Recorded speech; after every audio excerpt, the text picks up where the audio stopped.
오후의 시작, 세상의 모든 정보. 안녕하세요. 아나운서 임중입니다. 잠시 후 오후 2시 15분에 윤석열 전 대통령의 두 번째 구속영장 실질심사가 열립니다.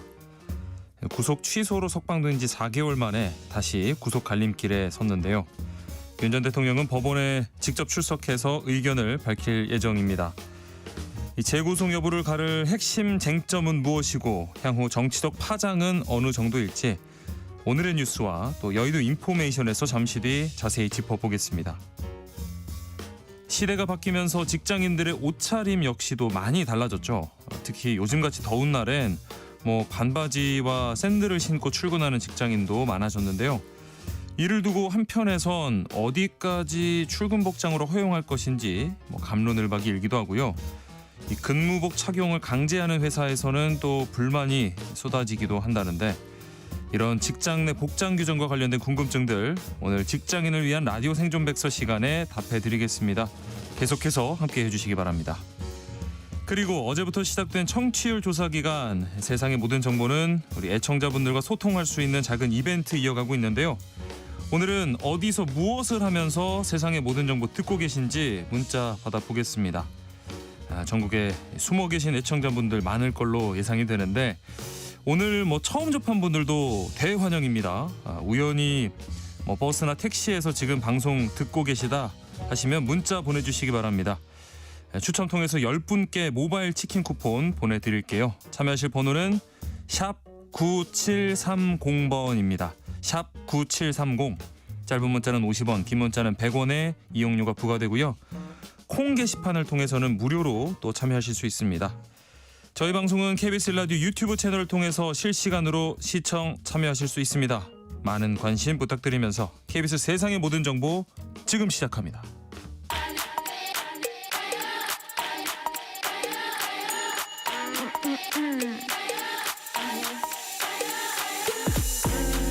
혹시 뉴스 빠뜨리셨나요?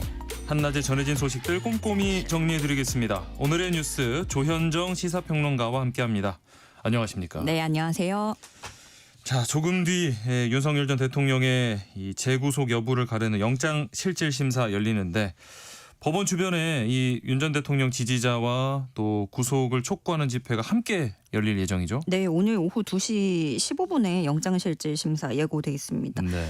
심사를 마치고 나면은 대기를 해야 되는데 그 유치 장소가 경기도 의왕시에 있는 서울구치소가 유력하다고 나오고 있는데 물론 이거는 또 판사가 최종 결정을 해야 되는 거고요. 네. 심사 전후로 이 서울중앙지법 일대에서 찬반 측 집회가 잇따라 예정돼 있습니다. 예. 그래서 경찰은 경력 2천여 명을 배치를 하고 불법 행위에 대해서 무관용 원칙으로 대응한다는 방침입니다. 네. 그 경찰이 특히나 그 지난번에 서부지법 그 폭동 사태가 그렇죠. 워낙에 충격적이었기 네. 때문에 그걸 떠올리면서 비슷한 불법 폭력 행위가 시도되거나 발생할 경우에는 가용 장비를 최대한 사용하겠다. 여기에는 캡사이신 분사기 같은 것도 들어갈 것으로 알려졌고 네. 현장 검거 원칙을 가져갈 것 같아요. 또 불법 선동 행위자에 대해서도 끝까지 추적해서 엄정 사법 조치할 예정이라고 경찰은 설명했습니다. 네, 구속 갈림길에 선 윤 전 대통령 관련 소식은 잠시 후 여의도 인포메이션에서 더 자세히 살펴보겠습니다. 한편 이 비상계엄에 가담한 혐의로 구속 기소된 여인형 전 국군 방첩사령관 부하들을 출동시킨 걸 크게 후회한다고 하면서 증인 신문도 포기했네요. 네, 어제 중앙지역 군사법원에서 내란 중요임무 종사 혐의 공판이 있었어요. 예. 여인용 전 사령관은 평시 계엄이 불가능함을 직언했지만 역사적 퇴보를 막기에 부족했다. 당시로 돌아갈 수만 있다면 단호하게 군복을 벗겠다고 결단하고 지휘 체계에서 벗어났어야 했다고 깊이 후회하고 있다라고 얘기를 했고요. 네. 또 군 통수권자의 계엄 선포로 인해서 군은 의지 없는 도구로 쓰였고 수많은 군인들의 수십 년 충성과 헌신의 세월이 서너 시간 만에 물거품이 된 현실이 참담하다라고 했습니다. 예. 부하들을 두고는 부대원들의 선처를 호소한다고 했고요. 대신에 사령관인 저에게 책임을 물어달라 이렇게 덧붙였는데 네. 뭔가 그간의 후회되는 소회를 밝히기도 했고 그보다 이제 더 이상 사실을 둘러싼 증인 신문은 무의미하다라고 판단했다는 거예요. 그래서 네. 사실관계를 다투기 위한 앞으로의 증인 신문마저도 포기했습니다. 네. 자, 그리고 김건희 여사 관련 의혹 수사하는 민중기 특별검사팀은 지금 이 공천거래 의혹 관련해서 관련자들을 상대로 전격적인 동시다발 압수수색 나섰죠. 네, 윤상현 국민의힘 의원, 김영선 전 의원, 김상민 전 검사 등의 주거지와 사무실 등 10여 곳을 압수수색했습니다. 네. 이번 압수수색은요. 공천거래, 이 부당한 선거 개입, 그러니까 선거 관련한 의혹들을 조사하기 위한 거고 예. 그중에서도 2022년 6월 달에 있던 국회의원 보궐선거가 핵심입니다. 네. 먼저 잘 알려졌듯이 김영선 전 의원이 여기에 명태균이라는 브로커를 껴서 네. 윤 전 대통령 부부한테 공천을 청탁하고 그 대가로 자신이 받는 의원 세비 8천만 원을 명태균에게 건넸다라는 혐의를 받고 있잖아요. 예. 그리고 윤상현 의원이 그 당시에 국민의힘 공천관리위원장이었는데 그렇죠. 예, 이거는 관련해서 윤 전 대통령 육성의 녹취록에도 나온 거잖아요. 네. 상현이한테 한 번 더 얘기할게. 걔가 공관위원장이잖아. 이런 얘기였죠. 그렇죠. 예, 그리고 여기에 김상민 전 검사는 뭐냐면 출마하려고 했어요. 그러니까 네. 경남 창원 의창 선거구에 공천받아서 이제 선거구 좀 조정에 들어가게, 그 지역구 조정에 들어가게. 네. 근데 여기에 김건희 여사가 그 영향력을 행사했다라는 의혹입니다. 네. 그래서 공천 개입 의혹과 관련한 김건희 특검의 첫 강제 수사이기도 하고 윤상현 의원이 이렇게 강제 수사 받은 것도 처음이고요. 네. 근데 특검팀은 압수수색해서 확보해둔 휴대전화와 관련 서류 등에 대한 분석을 거쳐서 윤상현 의원 등을 조만간 소환 조사할 방침입니다. 그리고 또 특검팀은 경찰청에 대해서도 압수수색을 네. 했는데요. 네. 이거는 뭐에 관한 거냐면 통일교가 여기 껴 있습니다. 예. 경찰 수사 첩보를 통일교가 입수하고 윤 전 대통령 측근 인사를 상대로 수사를 무마하기 위해 로비를 했다라는 의혹인데 예. 조금 더 구체적으로는 이것도 2022년 6월 시기가 비슷해요. 비슷한, 네. 춘천 경찰서가 원래 통일교 간부진, 한학자 총재라든가 통일교 간부진이 미국 카지노에서 600억 원어치 도박을 했다는 정보를 입수해서 춘천 경찰서가 수사를 하고 있었는데 네. 통일교가 이걸 들은 거죠. 경찰에서 우리 이거 수사하려고 하더라. 네. 라고 들어서 그러면은 우리 어떻게 청탁할 수 있는 데가 있나. 근데 네. 그게 그 윤핵관이라고 하는 윤석열 전 대통령의 핵심 측근이라든가 이쪽으로 이제 개입해서 수사를 무마시켜달라라고 예. 했다는 로비 청탁 의혹이 일고 있는 거고요. 네. 그와 관련해서 특검팀이 압수수색을 한 거고 그러면 통일교 측이 실제로 경찰 수사를 인지하고 있었는지 이걸 막기 위해서 로비를 벌인 건지 이런 것들을 파헤칠 것으로 보입니다. 네. 동시다발적이고 전방위적으로 특검팀이 들어가고 있는데 네. 결국에 이렇게 되면은 누군지 지금 특정할 수는 없겠지만 범위가 어느 정도까지인지도 모르겠지만 칼날은 국민의힘 의원들을 향해서 갈 수밖에 없단 말이에요. 네. 네. 그러다 보니까 국힘에서는 대책 마련을 위해서 오늘 오후 국회에서 긴급 의원총회를 개최하기로 했는데요. 예. 당 내에서는 이제 수렴하려는 의견이 이 특검 수사는 정치적 의도가 짙다.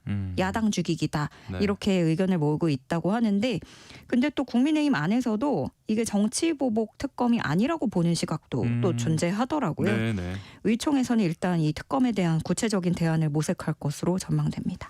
네, 국민의힘은 지금 내용도 짙은 상황인데 여러모로 상황이 좀 복잡해지고 있습니다. 자, 순직해병 특검팀은 이 김태효 전 국가안보실 1차장에게 모레 조사받으러 나오라고 통보를 했는데 이 VIP 경로설 불거진 회의와 관련된 거죠? 네. 그 VIP 경로설이라는 게 그 해병대 수사단 초동조사 결과 보고받은 다음에 윤 전 대통령이 경로를 했는데 네. 이런 일로 사단장 처벌하면 누가 사단장 할 수 있겠느냐 이렇게 막 화를 네. 냈고 그래서 국회 보고랑 브리핑을 취소하라고 지시했다. 네. 이런 거죠. 그래서 순직해병 특검은 윤 전 대통령의 경로라는 게 실제 있었는지 네. 규명하기 위해서 김태효 전 차장에게 오는 11일 오후 3시까지 조사받으러 나오라고 통보했습니다. 네. 근데 김태효 전 차장은 윤석열 정부 때 외교안보 핵심 인사였고 실세라고도 불렸고 네.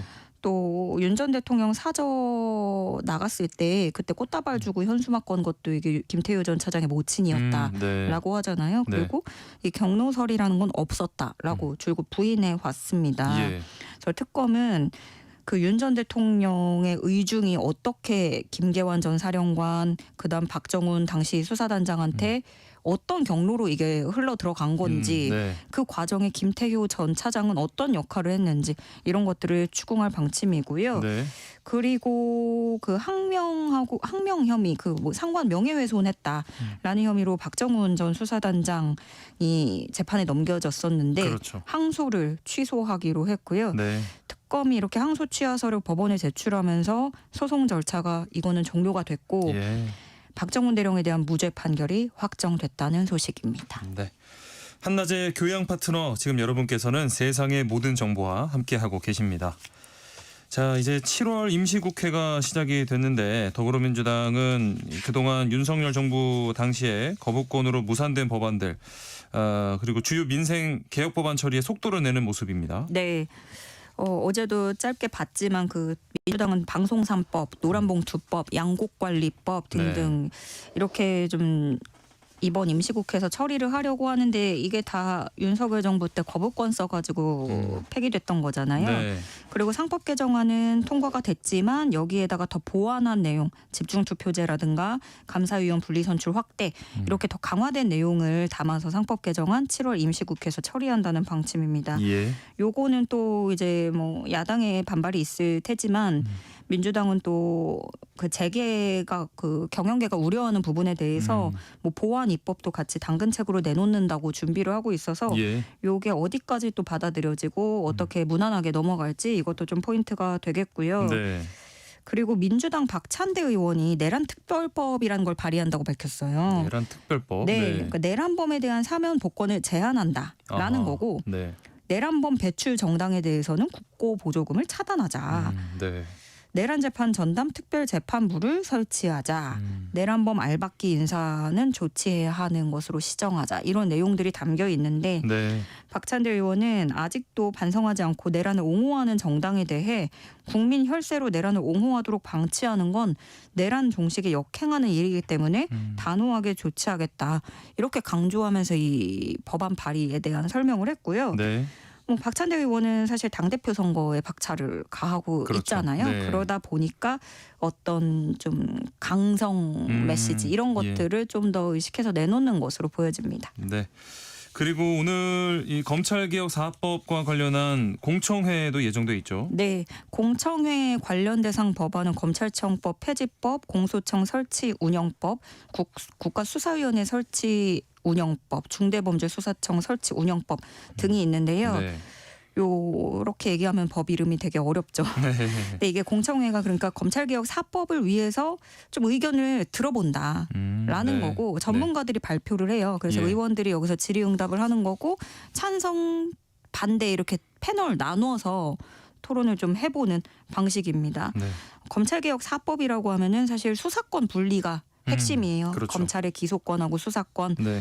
그래서 검찰청 조직을 없애고 공소 유지, 기소, 영장 청구 이렇게 전담하는 공소청을 따로 만들어서 검사들을 이관시키자. 네. 어느 정도 좀 분리해서 쪼개는 그런 효과를 보는 거겠죠. 네. 그래서 문재인 정부 때는 근데 이때 워낙에 이제 막 너무 강경했어요. 검수 완박 이렇게 해버리면서 예, 예. 그렇게 프레임이 강화됐고 또 수사권 조정하면서 수사기관 간의 혼란이 어째 혼선이 있었거든요. 네. 그런 부분을 고려해서 이 혼선을 막을 국가수사위원회도 설치하도록 한다는 방침입니다. 네.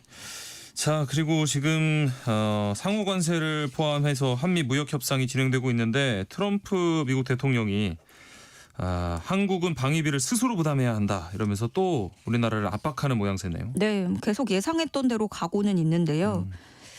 트럼프는 주한미군 주둔비로 연 100억 달러, 약 13조 원을 한국이 부담해야 된다 이런 주장을 했어요. 예. 한국은 충분한 대가를 치르지 않는다라고 얘기를 했고 네. 근데 이번에도 주한미군 규모를 잘못 거론했습니다. 네. 실제 2만 8천여 명 정도인데 자꾸 4만 5천여 명이라고 이거 예전에 일기 행정부일 때도 그렇죠. 그랬거든요. 네, 네. 노린 건지 뭐 아무래도 의도는 있어 보이는데 네. 전형적인 협상용 압박 전략이라고 해석이 되고 있어요. 예. 원래 트럼프 얘기가 계속 바뀌잖아요. 네. 하루 전까지만 해도 다른 제안이 있다면 받아들일 수 있고 좋은 카드 가지고 오면 우리 얼마든지 협상할 수 있다. 이러더니 날짜 안 바꿀 거고 앞으로도 변경되지 않을 것이다. 이렇게 못을 박았습니다. 네. 근데 이게 우리만 느끼는 게 아니고 포브스가 이거를 통계를 냈더라고요. 네. 트럼프가 관세 발표 후에 27차례 입장을 번복했다는 거예요. 벌써 27번이나 됐나요? 네, 그렇다고 하는데 네. 이번에 관세 대상에 오른 품목들도 좀 주목해 볼 지점입니다. 네. 반도체, 의약품, 구리 등등. 이것도 다 예측은 나왔던 거였는데 의약품은 최대 200%, 구리는 50% 고율 관세를 하겠다라고 예고된 상태고 네. 우리는 반도체하고 의약품, 그러니까 원래 미국에서도 의약 그 제약업체가 한국이 약가를 너무 싸게 받아가지고 우리가 손해 본다고 컴플레인을 계속 걸었거든요. 그랬죠. 네. 그래서 트럼프는 그거를 좀 자꾸 반영을 하려고 할 테고 네. 그리고 트럼프의 주장은 그거예요. 국가 안보, 우리 미국을 우선으로 하고 보호무역을 가져가야 된다라는 거잖아요. 네, 근데 이게 네. 철강하고 자동차 관세 매길 때랑 아주 유사한 패턴인 거고 네. 그리고 우리가 원래 서한을 받았던 것도 한국하고 일본이 제일 먼저 받았잖아요. 그렇죠. 근데 그것도 지금 한국하고 일본이 방위비 청구서를 크게 받고 좀 일본도 굽히지 않고 있다. 그래서 좀 협상이 굉장히 난항을 겪고 있다. 이런 얘기가 들려오고 있거든요. 네. 그래서 어떤 방위비 또 한국이 일본을 타겟했고 반도체 의약품 얘기를 꺼내고 이런 자체가 다분히 거의 그 안에 메시지가 함축돼 있다라는 걸 전체적으로 볼 수 있고요. 네. 위성락 대통령실 국가안보실장 2박 3일 동안의 방미 일정 마치고 오늘 귀국합니다. 그래서 인천공항 도착한 직후에 협의 결과를 브리핑할 예정입니다. 네. 마지막으로 좀 짧게요. 내년 최저임금 결정하기 위한 노사 협상 이어졌는데 결론을 내리지 못했습니다. 네. 노사 입장차가 좀처럼 좁혀지지 않으니까 공익위원들이 범위를 제시했습니다. 네. 노사 양측이 1,210원에서 1,440원 사이에서 제시안을 내놓도록 그 구간을 설정을 해준 거죠. 네. 그러면은 이제 뭐 200원 차이, 뭐 원래는 훨씬 더 많이 차이가 났었는데 그렇죠. 계속 좁혀 오다가 이 정도 차이가 났고 네. 그러면 이제 모레 새벽쯤에 최종 결론이 나올 가능성이 점쳐지고 있습니다. 네. 오늘의 뉴스 여기까지 하겠습니다. 지금까지 조현정 시사평론가와 함께했습니다. 고맙습니다. 네, 고맙습니다. 세상의 모든 정보 청취율 조사 기간을 맞아서 작은 이벤트를 이어가고 있습니다. 오늘은 어디서 무엇을 하며 이 세모정과 함께하고 계신지 문자 달라고 부탁을 드렸는데요. 3691님은 매번 듣기만 하다가 오늘 처음 문자 보내요. 청주에서 듣는 애청자입니다. 건강, 육아 정보 등 다양하고 유익한 방송 고맙습니다. 라고 보내주셨고요. 9975님 제주도 제주시 공영버스 785번 들리시나요? 네. 타고 있는데 방송이 나오네요. 라고 해주셨고요. 7762님은 이 더운 여름에 겨울장갑 납품을 준비하면서 방송을 듣고 계시다고요. 너무나 멋집니다. 이 더운 여름에 겨울을 미리 준비하시는 분들 지금 고생 많으신데 이 지금 흘리시는 땀이 겨울에 또 따뜻함으로 다가올 거라고 생각이 들고요. 5581님 7월 1일부터 새 직장 다니고 있습니다. 버스 출근하면서 라디오 들어요 하셨고요. 8371님 택배기사님이신데 그늘에 차 세우고 에어컨 바람에 땀 식히면서 김밥으로 점심 먹으면서 듣고 있다고 해주셨습니다. 계속해서 여러분 어디서 무엇을 하며 듣고 계신지 문자 보내주십시오. 10분께 추첨 통해서 모바일 치킨 쿠폰 보내드립니다. 샵 9730번 샵 9730 짧은 문자는 50원 긴 문자는 100원의 이용료가 부과됩니다. 세상의 모든 정보 함께하고 계신 지금 시각 12시 39분을 향해 가고 있고요. 이 시각 교통정보 알아보겠습니다. 네, 이 시각 교통정보입니다. 현재 서울 양양고속도로 양양 방향 내촌나들목에서 작업하느라 짧은 구간 정체고요. 영동고속도로 강릉 방향 둔내나들목에서 정체인데 1차로를 막고 작업을 하고 있습니다. 반대 인천 방향은 전 구간 수월하고요. 제2경인고속도로 성남 방향은 하객에서 남동까지 정체인데요. 남동 2차로엔 고장난 화물차가 멈춰 있어서 주의를 하셔야겠습니다. 호남 지선 대전 쪽으로 회덕분기점 진출로에서는 작업 중이라 뒤로 북대전 나들목부터 3km가량 제속도 못 내고요. 중부 내륙고속도로 창원 쪽 선산에서 김천 분기점까지 평소보다 정체가 되는데요. 2차로를 막고 작업하고 있습니다. 반대 양평 방향은 문경세제에서 문경 2터널 쪽으로 교통량이 늘었습니다. KBS 교통정보센터에서 임초희였습니다.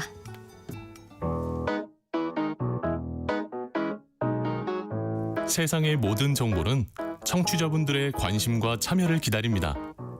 방송 들으시면서 궁금한 점이 있거나 의견 공유하고 싶은 분들 계시면 문자 보내주세요. 추첨을 통해 모바일 쿠폰 보내드리겠습니다. 참여하실 번호는 샵 9730이고요. 짧은 문자 50원, 긴 문자 100원의 이용료가 부과됩니다. 콩 게시판을 통해서는 무료로 참여하실 수 있고요. KBS 1라디오 유튜브 채널을 통해서도 실시간으로 시청 참여하실 수 있습니다. 꼭 알아야 할 정보를 알기 쉽게 전달해드리는 세상의 모든 지식. 수요일은 투자의 시대 국내외 돈의 흐름을 살펴보는 수요 금융시장 시간입니다. 연합인포맥스 이규선 기자와 함께합니다. 안녕하십니까? 안녕하세요. 자, 국내 증시부터 좀 살펴볼게요. 뭐 지난주까지만 해도 조금 이제 조정 국면에 들어서는 건가 싶었는데 이번 주는 또 분위기가 사뭇 달라요. 여러 악재에도 지금 코스피가 강한 모습 보이고 있죠. 네, 그렇습니다. 시장의 예상과는 다른 모습을 보인 한 주였습니다. 네. 지난주 금요일 코스피가 2% 가까이 하락하면서 3050선까지 밀렸거든요. 네. 이때만 해도 드디어 이제 올 게 왔구나, 조정이 시작되는구나 이런 우려가 많았는데요. 네. 또 월요일까지도 미국의 관세 부과 시한을 앞두고 관망하는 장세가 이어졌습니다. 예. 그런데 어제 시장은 이런 우려랑은 상당히 다른 흐름이었습니다. 코스피가 2% 가까이 급등하면서 네. 3114까지 오른 건데요. 예. 사실 어제 시장은 개장 전부터 투자자들의 우려가 컸습니다. 말씀드렸다시피 트럼프 미국 대통령의 상호 관세 서한이 왔거든요. 그렇죠. 이전에는 경고성 발언만 있었습니다. 네. 그런데 이번에는 구체적으로 한국산 제품에 25%의 관세를 부과하겠다 이런 수치가 담긴 공식 서한이었습니다. 예. 또 두 번째 우려는 국내 증시에서 큰 비중을 차지하는 삼성전자가 시장 예상치를 23%나 밑도는 네. 그러니까 부진한 2분기 실적을 발표했다는 점입니다. 예. 이 두 가지만 놓고 보면 증시가 큰 폭으로 하락해도 이상하지 않은 투자 심리가 위축될 수 있는 상황이었습니다. 예. 그런데 시장은 이런 악재들을 다른 관점에서 해석했습니다. 그러니까 불확실성 해소로 본 건데요. 네. 뭐 시장에는 소문에 사서 뉴스에 팔아라 이런 격언도 있잖아요. 예. 어제는 오히려 부정적인 뉴스가 나오자 안도감에 매수했다. 그냥 어허. 이렇게 볼 수 있습니다. 네. 그러니까 좀 구체적으로 말씀드리면 관세는 부과 시점이 8월 1일로 정해졌거든요. 네. 네. 그러면 또 관세가 부과되기까지 한 달이라는 협상 시간을 또 벌었다. 이런 안도감이 퍼진 거고요. 네. 또 트럼프 대통령이 협상 결과에 따라서 관세율이 바뀔 수 있다는 여지도 남겼거든요. 네. 그래서 뭐 시장에서는 트럼프는 언제나 겁만 주고 물러선다. 뭐 이런 아하. 기대감도 있었습니다. 네. 그러니까 강한 압박으로 협상력을 높인 뒤에 타결을 유도하는 트럼프 대통령의 협상 방식을 시장이 이제 배운 거죠. 네. 삼성전자 실적도 마찬가지였습니다. 실적 자체는 예상치를 크게 밑돌았지만 그동안 시장에 부담을 주던 실적이 얼마나 나쁠까 이런 불안감이 네. 숫자로 딱 확인이 되니까요. 또 그리고 삼성전자가 실적과 동시에 주주 환원 정책을 발표를 했거든요. 네. 네. 뒤에 자세하게 설명드릴 건데 이게 실적 부진의 충격을 상당 부분 완화했습니다. 그래서 뭐 이런 펀더멘털하고 긍정적인 심리가 외국인과 기관의 동반 순매수를 이끌어냈다고 볼 수 있습니다. 그러니까 뭔가 좀 막연하고 불확실한 것보다는 일단은 눈에 보이면 네. 시장이 안정되는 것 같은데 진짜 삼성전자 실적이 큰 이슈였는데 그에 비해서 영향은 좀 적었거든요. 이 부분 좀 자세히 짚어주시죠. 네, 그렇습니다. 삼성전자 2분기 실적은 향후 반도체 시장하고 우리 증시의 방향을 가늠해 볼 수 있는 중요한 지표였습니다. 네. 2분기 영업이익은 4조 6천억 원, 뭐 상당히 많은 숫자긴 한데요. 시장의 기대치는 6조 원이었거든요. 예. 상당 부분 좀 밑도는 실적이었고 작년 동기 대비로는 절반 수준이었습니다. 뭐 이렇게 실적이 나쁜 거는 반도체 부문이 제일 부진했는데요. 네. 뭐 삼성전자가 이례적으로 설명 자료까지 냈습니다. 뭐 재고 같은 일회성 비용으로 실적이 나빴다 이렇게 설명을 했는데요. 네. 뭐 다시 설명드리면 창고에 있는 반도체 재고가 많은데 이 가치가 앞으로 하락할 것으로 예상이 되니까 그 손실분을 미리 반영했다 이런 뜻입니다. 네. 이 규모만 1조 원 정도에 달하는 것으로 추정이 됩니다. 예. 뭐 당장의 실적에는 부담이긴 하지만 부실 재고를 정리하고 하반기부터는 부담을 덜고 시작하겠다. 이렇게 긍정적인 신호로 받아들인 투자자도 많았습니다. 네, 네. 뭐 이 배경에는 AI 시장에서 사실 삼성전자가 부진하잖아요. 그렇죠. 뭐 경쟁사인 SK 하이닉스가 고대역폭 메모리 이 시장을 선점을 했는데 네, 네. 그러는 동안 삼성전자는 품질 테스트 통과가 지연이 되면서 재고가 많이 쌓였을 것으로 시장은 보고 있습니다. 네. 네, 그런데도 삼성전자 주가는 0.5% 하락에 그치며 선방하는 모습을 보이고 있습니다. 네. 오늘은 뭐 1%가량 하락을 하고 있는데요. 뭐 이렇게 좀 덜 하락한 것은 두 가지 요인으로 해석을 하고 있습니다. 예. 첫 번째는 앞서 말씀드린 주주 환원 정책입니다. 뭐 3조 9천억 원 규모의 자사주를 사겠다. 그리고 소각하겠다. 이렇게 발표했는데요. 네. 뭐 설명드리면 삼성전자가 시장에서 4조 원 정도의 삼성전자 주식을 사겠다는 겁니다. 네, 네. 삼성전자 이 정도로 사면 주가가 오르겠죠. 그렇죠. 네, 근데 여기서 단순히 사들이는 것을 넘어서 이 중에 2조 8천억 원어치는 소각하겠다고 밝혔습니다. 오. 이는 유통 주식 수를 영구적으로 줄이는 건데요. 네, 네. 그러면 주당 가치가 높아지겠죠. 그렇죠. 그렇죠. 또한 뭐 경영진이 현재 주가가 기업 가치에 비해 낮다 이렇게 판단하고 있는 신호기도 합니다. 네, 네. 네, 두 번째는 2분기가 실적의 저점이라는 공감대가 형성된 겁니다. 아까 재고 충당금을 설명드렸는데요. 네. 3분기부터는 이런 일회성인 비용이 없을 것으로 예상이 되고요. 네. 또 고대역폭 메모리 반도체 제품 공급도 본격화되면서 실적이 반등할 것이라는 전망이 부상하고 있습니다. 네.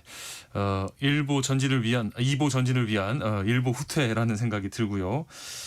삼성전자 말고 이번 주에 또 눈에 띄는 업종이 금융주였던 것 같은데 어제도 뭐 줄줄이 신고가를 경신했던데요. 네, 그렇습니다. 최근 시장에서 가장 두드러지는 움직임을 보인 업종은 금융주였습니다. 네. 뭐 하나금융지주가 10% 넘게, 우리금융지주가 8%, 신한지주 7%, 뭐 이렇게 4대 금융지주가 모두 크게 오르면서 나란히 신고가를 경신했는데요. 네. 증권주도 역시 신영증권이 20%, 대신증권이 10% 넘게 올랐습니다. 네. 해당 종목을 현재 흐름을 살펴보면 금융지주사는 오늘 좀 보합세로 쉬어가는 모습인데요. 신영증권, 대신증권은 오늘도 크게 오르고 있습니다. 예. 이렇게 금융주가 동반 급등한 배경에는 또 정부의 상법 개정안 이런 기대가 또 있습니다. 아하, 네. 이번에는 배당소득세 분리과세 요건데요. 네. 좀 쉽게 설명드리자면 현재는 개인이 은행 이자나 배당 같은 금융소득으로 연간 2천만 원을 넘게 벌면 다른 소득과 전부 합산해서 세금을 매깁니다. 네, 네. 이거를 금융소득 종합과세라고 하는데요. 그렇죠. 소득이 많을수록 세율이 높아져서 최고 49.5%에 이르는 세금을 내야 합니다. 와, 네. 그러니까 대주주 입장에서는 배당을 많이 할수록 세금을 많이 내니까 배당을 하기 어려운 상황이었던 거죠. 손해가 되는 거죠. 그렇죠. 이래서 이것이 바로 우리나라 기업들의 배당 성향이 낮고 주가가 저평가되는 코리아 디스카운트의 주된 원인 중 하나로 꼽혀왔습니다. 예. 그런데 정부와 여당이 이 배당 소득을 다른 소득과 합산하지 않고 별도의 낮은 세율로 따로 과세하는 분리과세를 추진하겠다는 신호를 계속 보내고 있는 겁니다. 예. 특히 지난달에는 이재명 대통령이 직접 배당을 촉진할 세제 개편을 준비하고 있다고 언급하면서 이르면 이달 말에 발표될 세제 개편안에 이 내용이 포함될 기대감도 높아지고 있습니다. 네. 이렇게 되면 전통적인 고배당주인 은행주가 수혜주로 꼽히죠. 네, 네. 세금 부담이 줄어드니까 배당을 더 늘릴 요인이 생기고 투자자들은 더 많은 배당 수익을 기대하면서 배당주를 찾게 되는 거죠. 네, 네. 여기에 2분기 금융지주 실적도 좋을 거라는 전망도 더해지면서 외국인들이 4대 금융지주 주식을 상당히 많이 순매수했습니다. 네. 자, 그리고 지난주 이제 시장에서 큰 주목을 받았던 이 방금 말씀하셨던 상법 개정안 이슈 어떻게 지금 진행되고 있을까요? 네, 지난주 상법 개정안 설명드렸는데요. 결국 국회에서 통과를 하면서 코리아 디스카운트 해소를 위한 의미 있는 첫걸음을 내디뎠다는 평가를 받았습니다. 네. 이번 주에는 후속 입법에 대한 논의가 더욱 구체화되고 있습니다. 예. 여당인 민주당은 상법 개정을 추가 개정하겠다고 나서고 있는데요. 네. 지난번 협상 과정에서 재개의 반발로 제외됐던 항목이 있었거든요. 예. 바로 집중투표제랑 감사위원 분리선출 확대입니다. 그렇죠. 네, 이 제도가 왜 중요한지 설명드리자면 집중투표제는 주주총회에서 이사를 선임할 때 주당 이사수만큼의 의결권을 부여하는 제도입니다. 예. 뭐 예를 들어 이사 3명을 뽑는다면 한 주를 가진 주주도 3표를 행사할 수 있는데 네. 이 3표를 한 명에게 몰아줄 수 있다는 거죠. 네, 네. 이렇게 되면 소액주주들이 연대해서 자신들이 지지하는 이사를 이사회에 진출시킬 가능성이 매우 높아집니다. 네. 또 감사위원 분리 선출은 회사의 경영을 감시하는 감사위원이 있잖아요. 네. 이 감사를 선임할 때 대주주의 의결권을 3%로 제한하는 내용입니다. 네. 기존에는 사내이사를 감사로 선임할 때만 3% 룰을 적용했는데 이제는 사회이사 감사까지 확대해서 합산시키는 방안입니다. 네, 네. 이렇게 되면 대주주의 영향력에서 벗어난 독립적인 감시 견제 기능을 강화할 수 있습니다. 이 두 가지가 모두 도입되면 소액주주들의 권익이 더 강화되고 기업 경영의 투명성이 높아질 것으로 기대하고 있는데요. 네. 뭐 이를 위해서 오는 11일에는 법사위에서 공청회도 열릴 예정입니다. 예. 여기에 이재명 대통령 대선 공약이었죠. 자사주 소각 의무화도 정기국회에서 논의될 예정입니다. 예. 자사주 매입에만 그치지 않고 소각까지 의무화되면 유통주식 수가 영구히 줄거든요. 그래서 한층 강화된 주주 환원 정책으로 평가받고 있습니다. 네. 또 무엇보다 자사주를 이미 사놓고 쌓아두고 활용하지 않았던 기업이 상당히 많습니다. 네. 앞서 뭐 신영증권, 대신증권 이런 증권사들이 주가 많이 오르고 있다고 말씀드렸는데요. 네, 네. 해당 증권사들이 이렇게 자사주를 많이 쌓아놓은 기업들입니다. 자, 국내 증시뿐만 아니라 지금 뭐 아시아 주요 증시도 이번 주 들어서 변동성이 컸던 것 같은데 지난 한 주간 흐름을 좀 짚어볼까요? 네, 그렇습니다. 우리 증시가 그랬듯이 아시아 증시 전반이 미국의 관세 정책이라는 변수 앞에서 변동성이 컸습니다. 네. 뭐 초반에는 경계심이 컸지만요. 이후에 불확실성이 거치면서 안도했습니다. 뭐 지난주 후반을 살펴보면 금요일은 미국의 독립기념일 휴장이었거든요. 네. 그래서 아시아 증시는 뭐 전반적으로 관망세가 있었고요. 그런데 월요일은 긴장감이 또 있었습니다. 네. 뭐 트럼프 대통령이 관세 서한을 발송하는 시점을 앞두고 있었기 때문이죠. 네, 네. 그래서 일본 니케이 지수는 제조업 주가들이 좀 약세를 보였었습니다. 예. 그런데 어제 시장 분위기는 또 크게 달라졌는데요. 뭐 앞서 말씀드렸듯이 관세 서한이 공개됐지만 투자자들이 불확실성 해소로 받아들였기 때문입니다. 네. 뭐 예상했던 수준의 관세율이었고 8월까지 협상 시간이 주어졌다는 점이 아시아 증시 전반적인 안도 랠리를 이끌었습니다. 네. 오늘 새벽에 마감된 미국 증시는 혼조세였는데 이 테슬라 주가에 관심이 쏠렸어요. 네, 그렇습니다. 간밤 뉴욕 증시는 혼조세였습니다. 네. 다우와 S&P 500 지수는 소폭 하락하고 나스닥 지수는 소폭 올랐는데요. 뭐 트럼프 대통령이 또 간밤에 무역 협상 연장은 없다. 뭐 고리 관세를 50%로 하겠다. 이런 또 강경 발언을 내놓으면서 경계심이 다시 높아졌기 때문입니다. 네. 이런 상황에서 시장의 모든 관심은 테슬라에 쏠렸습니다. 일론 머스크 테슬라 CEO가 트럼프 대통령에 대항해서 네. 아메리카당이라는 신당을 창당하겠다고 선언한 것인데요. 그렇죠. 이래서 주가가 7% 가까이 폭락을 했습니다. 예. 시가총액으로 따지면 하루 만에 93조 원이 날아갔습니다. 뭐 이른바 오너 리스크가 현실화된 건데요. 네. 투자자들은 본업인 전기차 사업에 집중해도 모자랄 판에 CEO가 정치에 뛰어들면서 회사가 예측 불가능한 정치 테마주가 되어버렸다. 이렇게 판단했습니다. 네. 뭐 테슬라의 오랜 강세론자로 유명했던 분도 뭐 이사회가 개입해야 한다고 비판할 정도였습니다. 예. 요새 이 거시경제 환경은 어떤지 또 한번 살펴볼까요?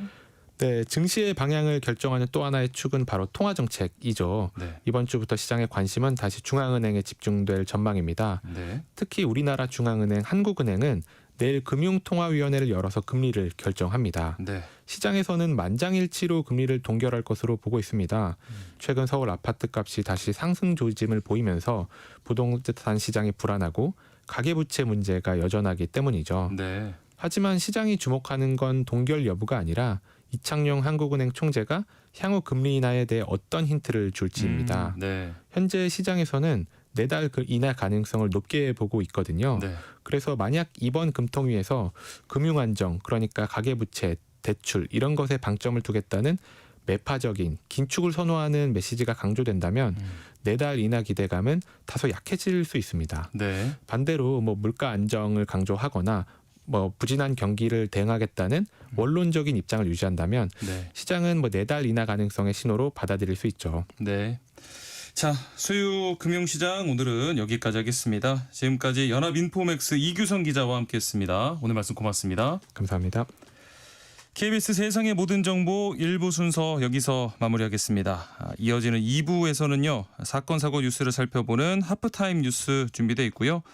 일터에서 나를 지키는 법을 알려드리는 시간, 직장인을 위한 라디오 생존 백서, 그리고 정치부 기자가 생생하게 전달해드리는 여의도 인포메이션 코너도 기다리고 있습니다. 계속해서 많은 청취 부탁드리겠습니다. 자, 그럼 전 2부 1시에 다시 찾아오겠습니다.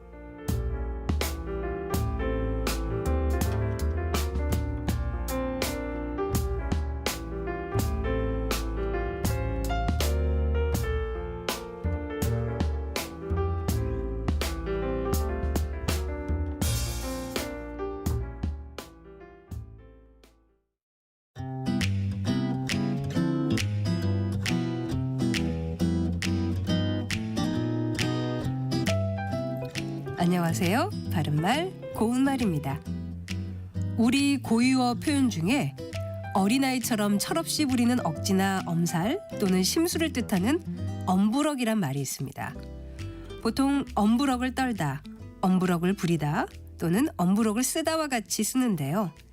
예를 들어 나이가 몇인데 아직도 엄부럭을 부리니 이렇게 표현할 수 있습니다. 우리말에서 어린아이를 가리키는 표현이 여럿 있는데 오늘은 이와 관련된 것을 몇 가지 알아보겠습니다. 먼저 태어난 지 얼마 되지 아니한 아이를 가리켜 갓난아이 또는 갓난이라고 하는데 한자어로는 신생아라고 하죠. 또 많이 사용하는 말인 갓난아기는 갓난아이를 귀엽게 이르는 말이고 갓난쟁이는 갓난아이를 낮잡아 이르는 말이니까 기본 표현은 갓난아이라는 것을 알 수 있습니다. 갓난쟁이에서 뒤에 붙은 쟁이는 그것이 나타내는 속성을 많이 가진 사람의 뜻을 더하는 전미사인데요. 겁쟁이, 고집쟁이, 떼쟁이 등의 표현에서도 볼 수 있죠. 그리고 배꼽이 아직 떨어지지 않은 아이를 가리켜 초생아라고 합니다. 여러분은 혹시 눈자락이라는 표현을 들어본 적이 있으신지요? 이것은 아직 꼿꼿이 앉지 못하는 어린아이를 뜻하는데요. 눈자락이에서 눈은 동사 눕다와 관련이 있는 것으로 누운이라고 길게 발음합니다. 아이가 아직 제대로 앉지 못해서 누워있는 것을 연상하시면 되겠습니다. 지금까지 바른말 고운말 아나운서 국혜정이었습니다.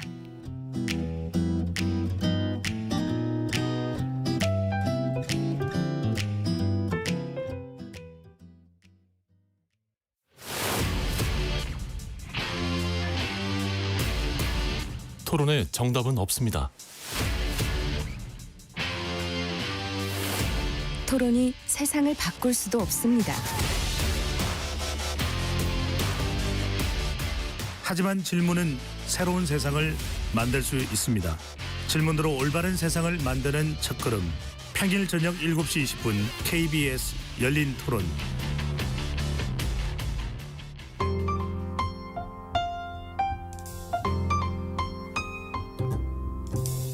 어떤 하루 보내고 계신가요? 눈코 뜰 새 없이 바쁘게 지나가는 한 주.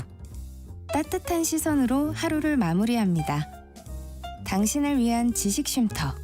오늘 밤 일라디오. 월요일부터 금요일. 매일 밤 10시 5분에 시작합니다.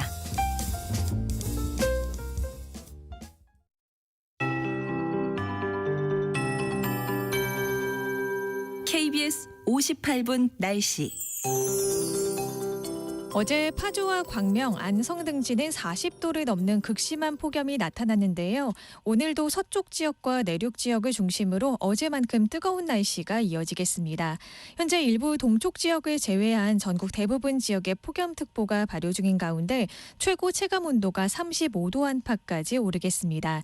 낮 기온 광명이 38도, 서울 37도, 대전과 광주, 밀양이 36도까지 올라 몹시 무덥겠습니다. 반면 비교적 선선한 동풍이 닿는 동해안 지역은 폭염특보가 해제된 가운데 강릉 29도, 포항 27도에 머물겠습니다. 오늘 전국이 대체로 맑아서 볕도 강하게 내리쬐겠습니다. 이동하실 때는 양산을 사용해서 체감온도를 낮추시기 바랍니다.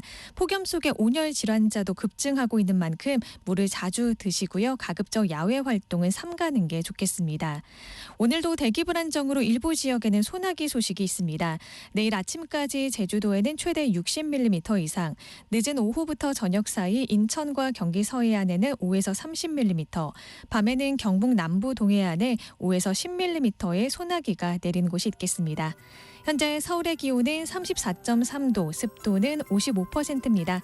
KBS 58분 날씨 조하늘입니다.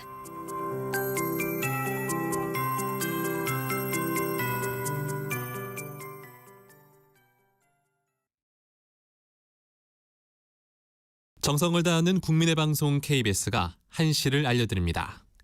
AM 711kHz, FM 97.3MHz, KBS 1라디오입니다. HLKA.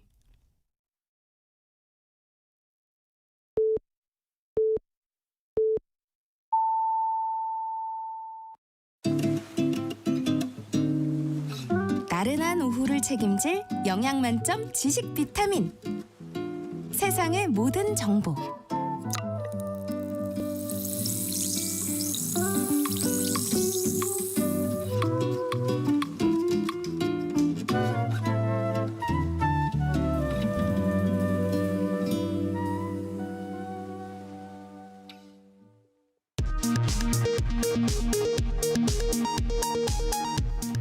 이 시각 라디오 정보센터 뉴스입니다. 윤석열 전 대통령의 재구성 여부가 이르면 오늘 결정됩니다. 서울중앙지법은 오늘 오후 내란 특검팀이 윤 전 대통령을 상대로 청구한 구속영장 심사를 진행합니다. 순직해병특검이 항명 혐의로 재판받는 박정훈 전 해병대 수사단장에 대한 형사재판 항소 취하를 결정했습니다. 특검팀 결정에 따라 박 대령의 1심 무죄 판결이 확정됐습니다. 금융권의 가계대출이 지난달 6조 5천억 원 늘어나며 지난해 8월 이후 가장 큰 폭으로 증가한 것으로 나타났습니다. 부문별로는 주택담보대출이 6조 2천억 원 증가해 가계대출 증가세를 주도했습니다. 최저임금위원회 공익위원들이 내년도 최저임금을 올해보다 1.8에서 4.1% 인상하는 수준인 1,210원에서 1,440원 사이에서 정하도록 심의 촉진 구간을 제시한 데 대해 양대 노총이 한참 부족한 수준이라며 반발했습니다. 지금까지 라디오 정보센터 뉴스 정한나였습니다.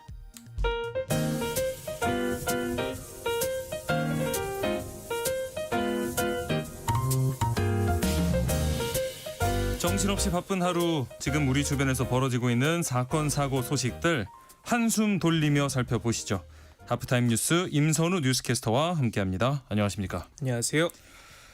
어제 날씨 때문에 진짜 놀라고 또 불편한 분들 많으셨을 것 같은데 낮에는 막 푹푹 찌는 더위가 이어지더니 밤에 퇴근 시간대 갑자기 또 폭우가 쏟아지더라고요. 네, 이제 겨우 7월인데 네. 벌써부터 이 더위와 관련한 신기록들이 나오고 있습니다. 네. 기상청의 자동 기상 관측 장비 기록을 보면 어제 제가 살고 있는 파주를 포함해서 네. 수도권 곳곳의 기온이 40도를 돌파했는데요. 40도. 네. 네, 한여름도 아닌 7월 중에 40도를 넘어선 건 2018년 이후 처음이라고 합니다. 예. 국내에서 40도대까지 오르는 일은 매우 드문데 이렇게 기록적인 폭염이 이어졌던 어제 수도권에는 말씀하신 것처럼 이 저녁 시간대 기습폭우까지 쏟아지면서 교통 혼잡이 빚어지기도 했는데요. 네, 네. 어제 오후 서남권을 중심으로 시간당 30mm 안팎의 기습폭우가 내리면서 철로가 물에 잠겨 열차들이 제자리에 멈춰서기까지 했습니다. 네. 노량진부터 대방역 사이 구간과 신도림에서 구로역까지 구간에서 약 20분 정도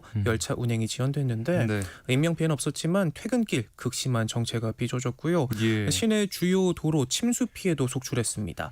서부 간선도로 오목교 동측 지하차도가 물에 잠기면서 한때 통제됐고 올림픽대로 목동 나들목 부근과 염창 나들목 교차로 성산대교 남단 등에도 빗물이 차오르면서 차량이 우회해야 했고요. 아이고, 예. 어제 저녁 8시 기준 누적 강수량은 서울 양천구가 70.5mm, 영등포구가 54.5mm로 집계됐고 경기도 이천과 평택에도 50mm 안팎의 비가 내리는 등 수도권에 짧은 시간 동안 많은 비가 집중됐습니다. 네.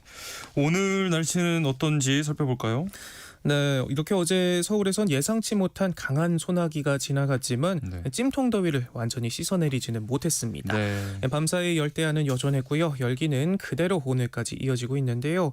한낮엔 서울이 36도까지 올라 무덥겠고 광주도 36도까지 오르는 등 서쪽 지역에 폭염이 이어지겠고요. 예. 오후부터 제주도와 경기 서해안, 경북 남북 동해안은 소나기가 오는 곳도 있겠습니다.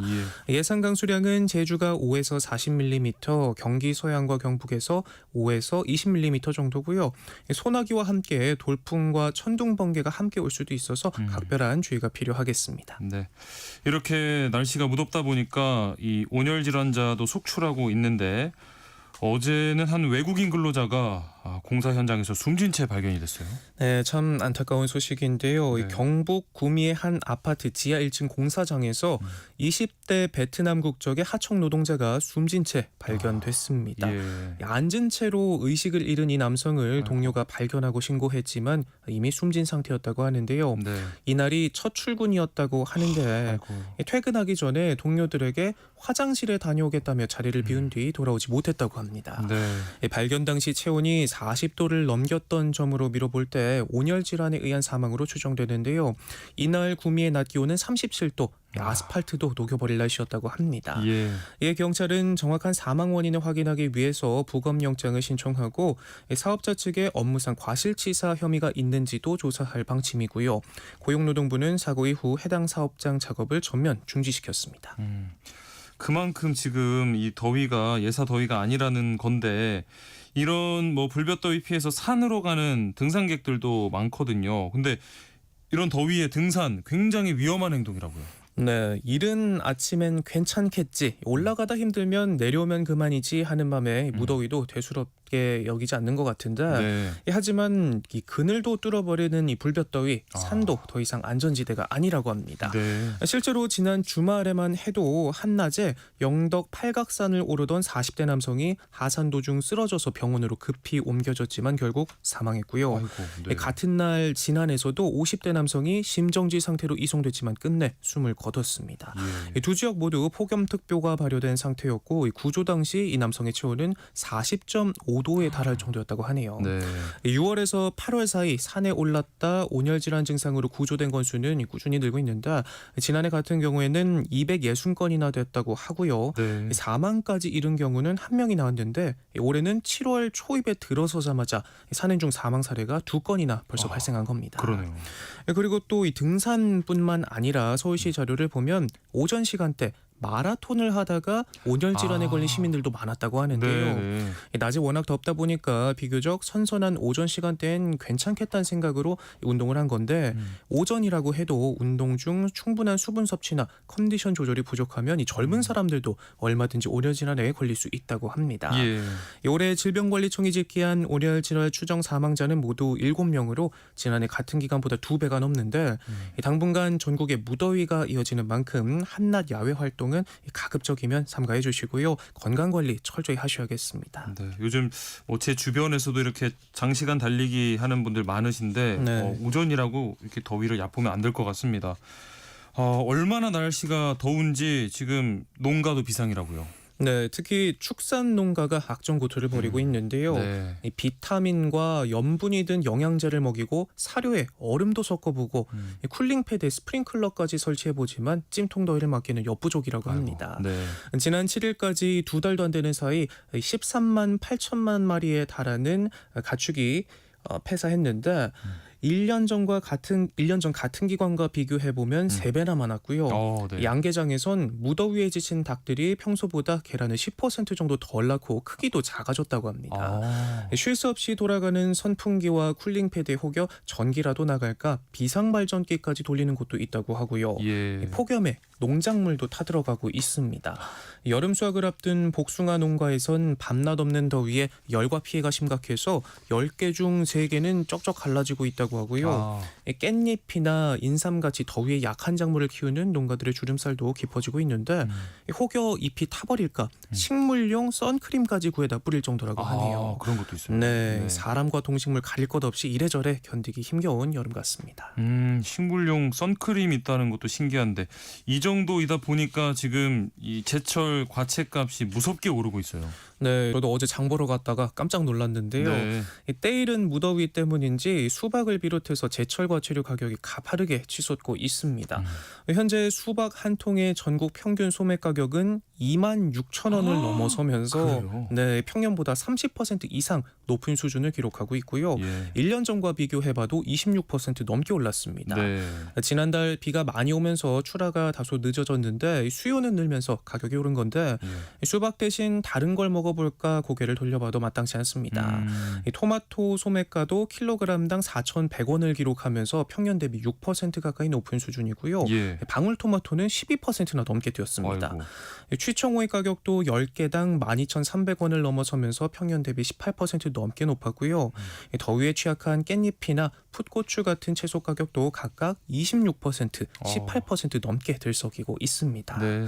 가뜩이나 외식 물가도 많이 올라서 점심 도시락 한번 싸볼까 고민하다가도 요즘같이 안 오르는 게 없는 걸 보면 이마저도 녹록지 않은 것 같고요. 네. 안 오르고 한결같은 건 제 월급밖에 없네요. 저도 뭐 비슷한 것 같고요. 요즘 이렇게 밤낮 없이 계속 덥다 보니까 저도 거의 뭐 하루 종일 집에서 에어컨 켜고 있는 것 같은데 전력 당국도 지금 비상이 걸렸다고요. 네, 폭염이 평소보다 일찍 찾아오면서 전력 수요가 급격히 늘고 있습니다. 예. 길거리 가게들은 불법이지만 폭염 속에 손님을 들이기 위해서 어쩔 수 없이 냉방기를 튼 채 문을 활짝 열고 영업하는 곳들이 많고 네. 가정집에서도 거의 온종일 에어컨을 켜두는 게 일상이 됐는데요. 네, 네. 이렇게 냉방기 가동이 늘면서 아직 7월 초인데도 최대 전력 수요가 어제 역대 2위 수준으로 치솟았다고 합니다. 아, 그래요? 네. 그제 역대 7월 최고치를 찍었는데 불과 하루 만에 이 기록을 깼고요. 지난해 8월 20일 기록한 역대 최고치와 비교해봐도 큰 차이가 없었습니다. 지난해보다 보름 이상 빨리 최대 전력 수요가 90기가와트를 넘어서면서 전력 당국에는 비상이 걸렸는데요. 추가 예비 전력을 확보하고 오는 9월까지 2만 5천여 명을 투입하는 비상근무 체제에 들어갔고요. 네. 최악의 경우라도 지난 4월 스페인과 포르투갈에서 벌어진 것과 같은 정전 사태는 막을 수 있게 대비하고 있다는 게 당국의 설명입니다. 네. 자, 다음 뉴스로 이 서울 지하철에서 부정승차 행위가 끊이지 않고 있다는 소식인데 올 상반기에만 2만 7천 건이나 적발됐어요. 네, 요즘 같은 시대에 누가 부정승차를 할까 싶겠지만 예. 막상 현실은 또 다르다고 합니다. 네. 서울 지하철에서 최근 3년간 적발된 부정승차 건수만 매년 5만 6천 건에 달하고요. 30배 부가 운임을 적용한 징수액은 연평균 26억 원에 육박합니다. 올 상반기에도 벌써 말씀하신 것처럼 2만 7천 건이 적발됐고 징수된 과태료만 13억 원에 달한다고 하네요. 네. 이 우대카드를 이용해서 부정승차를 하는 경우 1년간 사용이 중지되는데 그 기간에도 부모님 신분증으로 우대용 1회권을 쓰다 또다시 걸리는 자녀도 있었다고 하고요. 네. 심지어 돌아가신 부모님의 우도권을 쓰다 걸린 사례도 있다고 하네요. 아이고, 네. 또 서울시 기후동행 카드 사용자가 늘어나면서 이 할인 혜택이 주어지는 청년권을 사용하다 적발되는 일도 늘고 있는데 네. 청년이 아닌데도 자녀가 발급받은 카드를 돌려 쓰는 일이 많다고 합니다.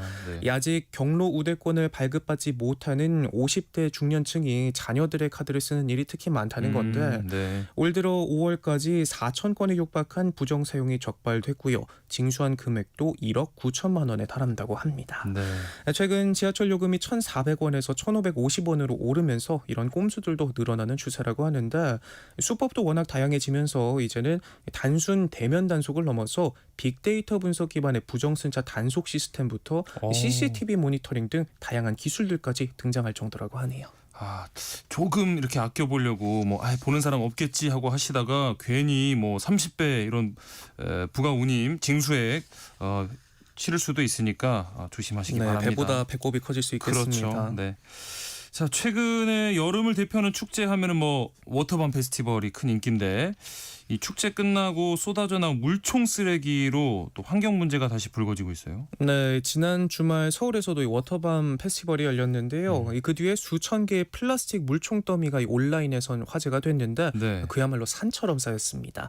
일본 누리꾼들은 자원 낭비가 아니냐며 논란이 일었었는데 네. 하지만 이 물총들은 행사 주최 측에서 재활용을 위해 환경단체에 기부한 거라고 하네요. 때문이에요. 아. 장난감을 재활용하는 환경단체 투르는 축제에서 사용됐던 물총 몇천 개가 들어왔다며 재활용 선별 작업을 하는 사진을 올렸는데요. 네. 축제 기획 단계에서부터 재활용을 위해 기부가 예정됐다며 플라스틱 쓰레기가 없는 축제는 어렵겠지만 대안을 마련하기 위해 노력한 행사였다 글을 남겼습니다. 네.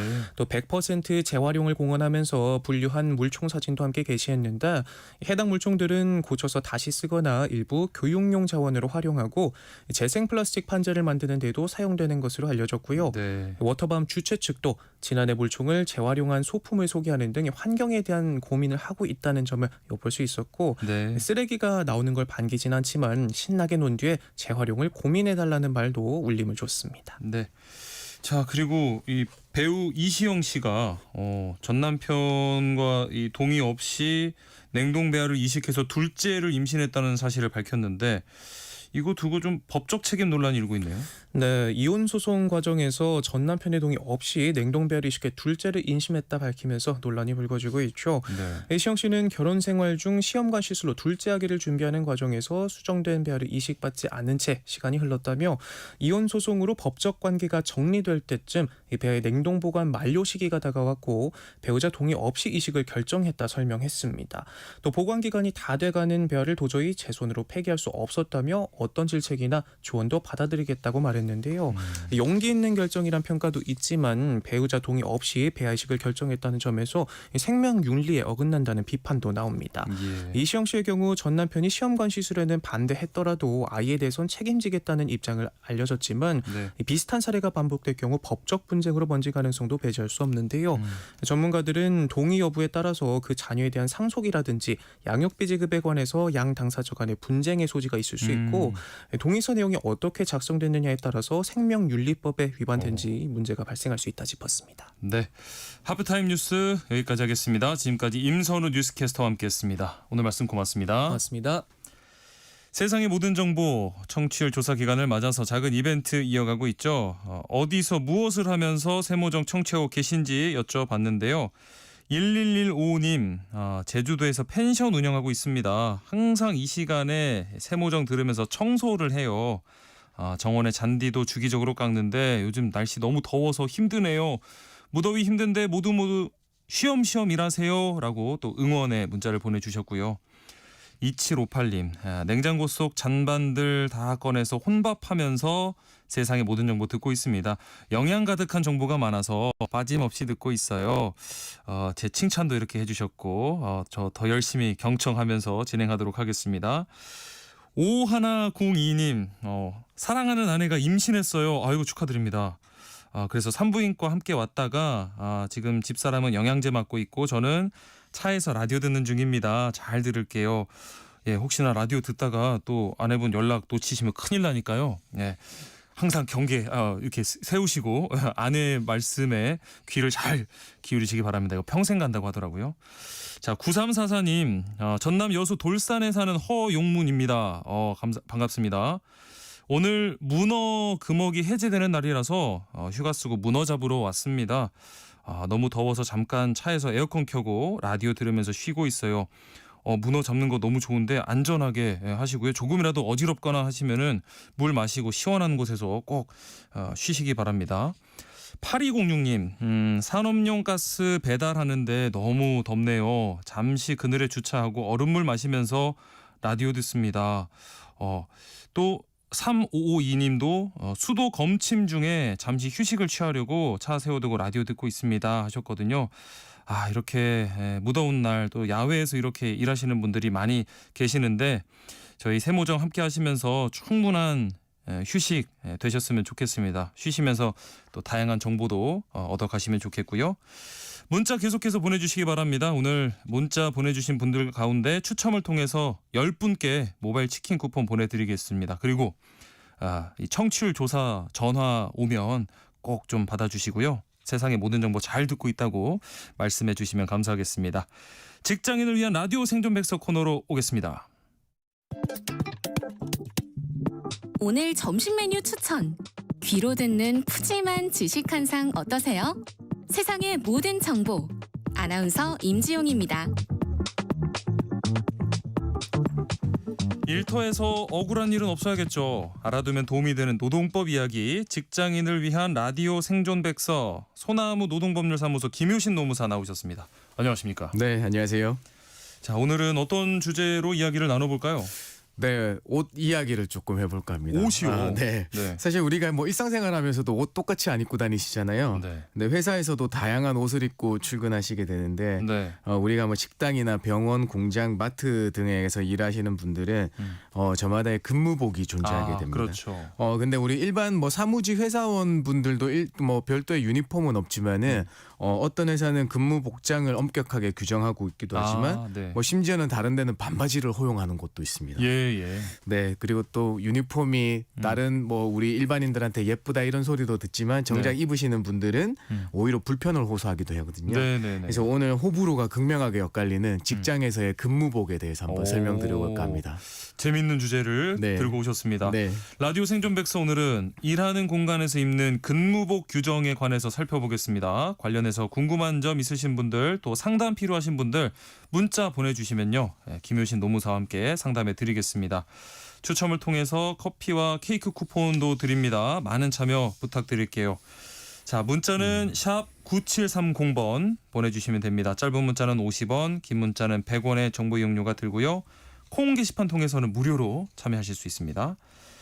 자, 직종에 따라서 뭐 다양한 유니폼이나 뭐 작업복이 존재하는데 네. 이런 작업복 착용이 법적으로 의무화된 건 아니죠? 맞습니다. 뭐 네. 법에서 뭐 특별하게 뭐 어떤 걸 입어야 된다고 규정하고 있지는 않습니다. 네. 그렇기 때문에 이제 회사는 이미지나 뭐 직원 소속감 고취 등을 위해서 유니폼을 착용하게 하는 곳이 많고요. 네. 심지어는 이제 우리 대면 고객들을 상대로 하는 거의 모든 서비스 업종이라고 할까요? 그런 네. 업종에서는 대부분 유니폼을 착용하고 있게 그렇죠. 됩니다. 네. 그렇다 하더라도 뭐 제조업이나 건설업 등에서는 우리 안전에 유의하셔야 되는 거잖아요. 원래 네, 위험 네, 사고가 네. 많으니까 아하. 우리 근로자의 안전과 관련되어서는 우리 산업안전보건법령이나 규칙 등에서 적합한 작업복과 도구를 착용하도록 규정하고 있습니다. 예. 그래서 이런 사업장에서는 사실상 의무화되어 있다라고 보시면 돼요. 그 뭐 사무직 같은 경우에는 별도로 이렇게 뭐 정해진 유니폼은 없어도 네. 대체로 보면은 그 주변 동료들하고 비슷한 느낌, 이 분위기가 풍기거든요. 맞습니다. 여의도도 나가 보면은 네. 딱 그 티가 나요. 지역마다 맞아요. 달라요. 그렇죠. 네. 지역마다. 이 예전에는 왜 노래도 있었잖아요. 네. DJ DOC의 네. 뭐 노래 청바지만 입고 회사 가도 뭐 깔끔하기만 하면 괜찮을 텐데 네. 이랬는데 네. 요즘은 반바지가 되냐 안 되냐 뭐는 되냐 안 되냐 이런 이야기가 많거든요. 네. 이런 경우 어떻게 판단하면 좋을까요? 사실 뭐 스타트업 같은 경우 젊은 세대들이 많이 있는 구성원으로 많이 있는 데는 반바지를 허용하는 곳도 봤습니다. 네네네. 근데 사실 이제 어떤 규율에 대한 이 그 근무복 복장에 대한 게 법에 없다고 해서 사실 직원들이 마음대로 할 수 있는 영역은 아니라고 봐야 됩니다. 그러니까 법에 없더라도 네. 그러면은 회사가 자체적으로 규율을 정할 수 있다. 네. 그래서 그 규율대로 운영할 수 있다는 말씀을 드리거든요. 네. 그래서 이제 조금 더 오래된 기업이나 아니면 좀 그 큰 기업, 그다음에 그 오래된 기업 같은 경우는 별도로 그 복무 규정이나 복장 규정을 별도로 두고 있어요. 그렇죠. 그 복무 규정이나 네. 복장 규정에서 그에 따라 어떻게 입어야 된다는 걸 규정하고 있거든요. 네. 그래서 그에 따라서 뭐 규정한 게 있으면 준수하면 되지만 그런 규정이 없더라도 우리는 그냥 회사 분위기에 맞는 주변 동료들보다 더 튀지 않는 그런 복장을 입어 주셔야겠죠. 네. 그 사실 복장에서는 우리 TPO라고 하잖아요. 네. 뭐 시간과 장소와 때에 맞게 입어야 된다라고 해서 조금 더 과도한 거는 좀 자제해 주셨으면 좋겠습니다. 예. 네. 그런데 이 복장 규정 이렇게 보면 뭐 유독 여성 직원들에게 네. 더 엄격하게 좀 적용되는 맞습니다. 경우가 있고요. 네.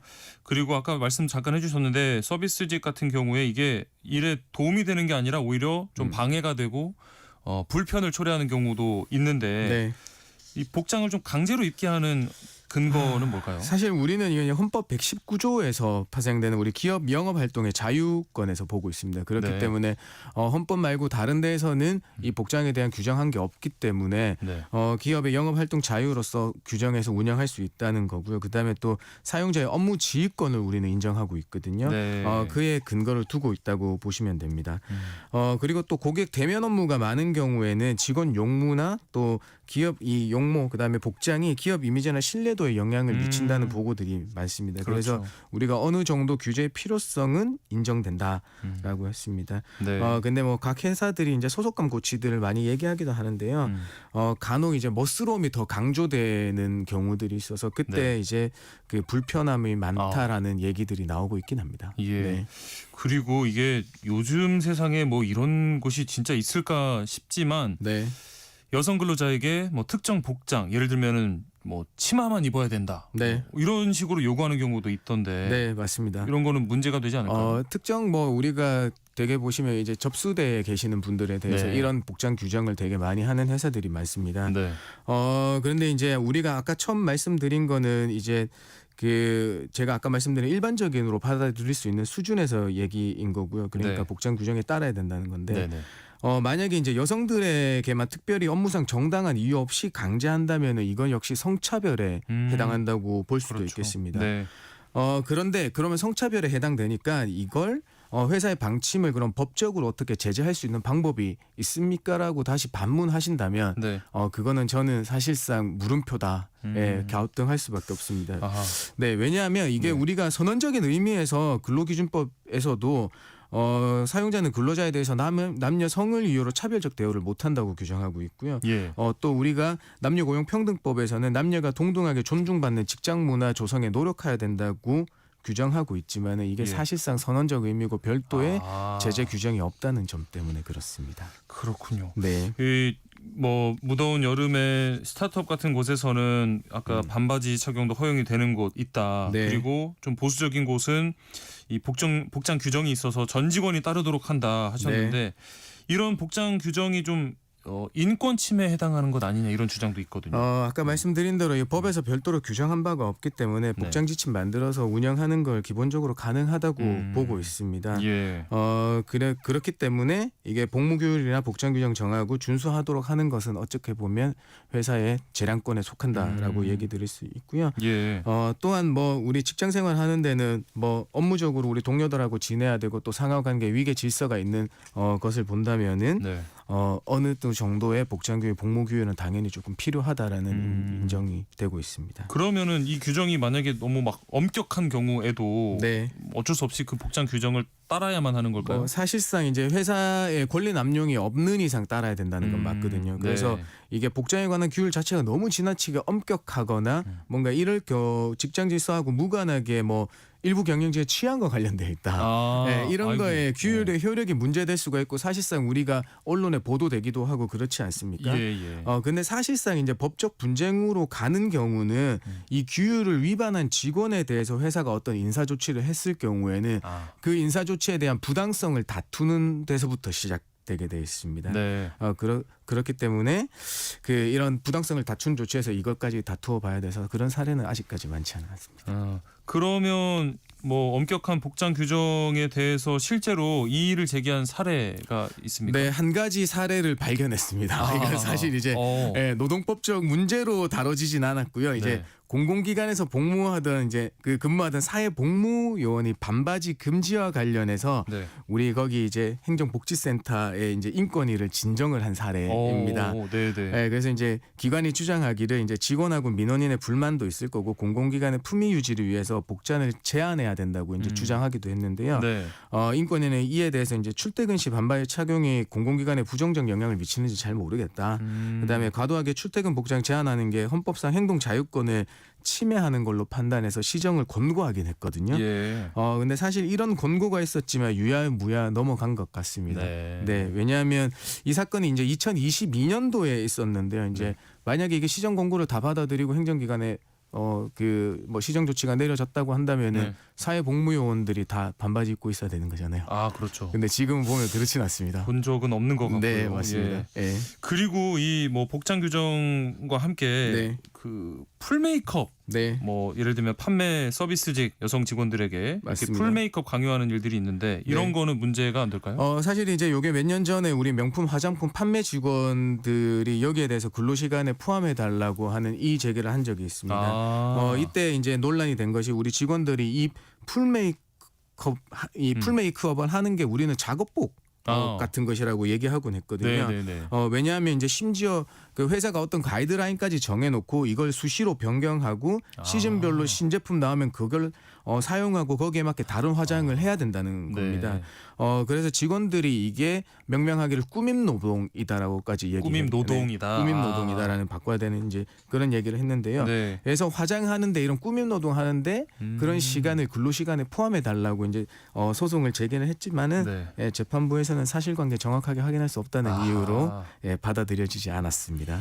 그렇군요. 네. 이 뭐 그 화장을 하는데도 시간이 걸리는데 네, 맞습니다. 그 근무복이 있는 경우에 갈아입는 시간이 네. 이것도 어떨지 궁금한데 네. 근로 시간에 항상 이렇게 포함되는 건 아닌 것 같아요. 어떻게 맞습니다. 판단할까요? 이게 사실 이제 근로시간 판단 기준을 말씀드리면 네. 이게 해당 시간에 근로자가 사용자의 지휘 감독을 받으며 근로를 제공했는지 여부라고 우리가 근로기준법에서 정하고 있거든요. 그래서 이게 항상 이제 딱 부러지게 말씀드릴 수는 없는 거고 구체적인 상황하고 증거에 따라서 다르게 해석될 수밖에 없습니다. 네. 그러니까 아까 말씀드린 우리 풀메이크업 하는 이제 꾸밈 노동에 대해서는 실제로 뭐 근로계약상 출근 시간보다 일찍 출근해서 근로했는지에 대한 사실관계를 입증하지 못했기 때문에 네. 이게 받아들여지지 않은 경우거든요. 근데 이제 다른 사례를 보면 우리 3교대 병원 간호사들이 30분 일찍 출근해서 환복하고 교대에 임하는 그런 인수인계하는 시간은 그 연장 근로수당을 지급해야 된다는 사례가 있긴 합니다. 아, 그렇군요. 네. 이게 출근 시간이 9시면은 9시까지 도착하면 되는 건지 아니면 미리 도착해서 일할 준비를 해야 되는 건지 논란이 좀 많았는데. 맞습니다. 네. 이랬던 것 같아요. 출근해서 하느냐 아니면 원래 그 꾸밈 노동을 하더라도 왜냐하면 여성들은 벌써 집에서 하고 나올 수도 있는 거잖아요. 그렇죠. 그러니까 네. 거기에 대한 시간 소요가 더 많다는 걸 이제 주장을 했는데 이제 재판부는 조금 판단 기준이 좀 달랐던 것 같습니다. 정확히 할 수가 없으니까요. 네.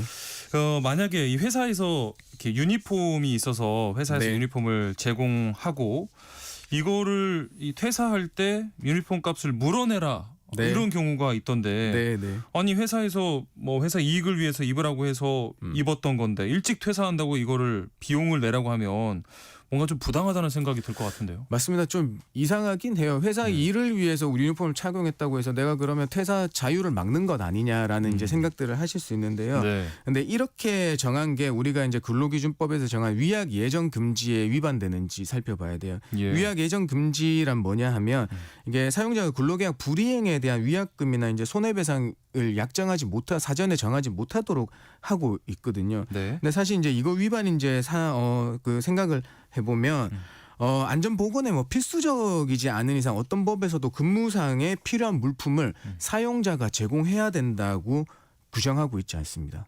네, 그러니까 여기에 대해서 회사가 유니폼을 지급하고 거기에 대한 반납을 정하는 별도의 약정으로 봐야 되는 거거든요. 그러니까 이 별도의 약정은 서로 양 당사자 간에 최초에 합의한 이상 유효하다. 그다음에 이게 또 작업 도구에 대한 실비 반환의 약정이기 때문에 위약 예정의 금지에 대한 근로기준법 위반은 아니라고 보고 있습니다. 네.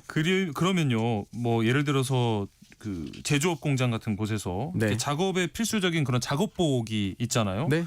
이 작업복을 착용하라고 하면서 그 비용을 이 직원 급여에서 공제하는 경우, 이거는 어떻게 봐야 될까요? 이 제조업에서도 이제 작업복에 대해서 우리가 제조업 현장에 가보면 그냥 우리 다 같이 이제 뭐 동계는 동계 잠바 아니면 뭐 조끼 이런 것만 입고 계실 때가 있어요. 이제 그런 것 말고 작업에 필수적인 작업복이 있을 수 있습니다. 이거는 안전 보건을 위한 필수 장비라고 봐야 되는 거거든요.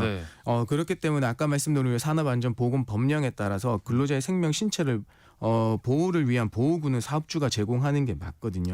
그 비용을 그러니까 근로자한테 전가해서는 안 됩니다.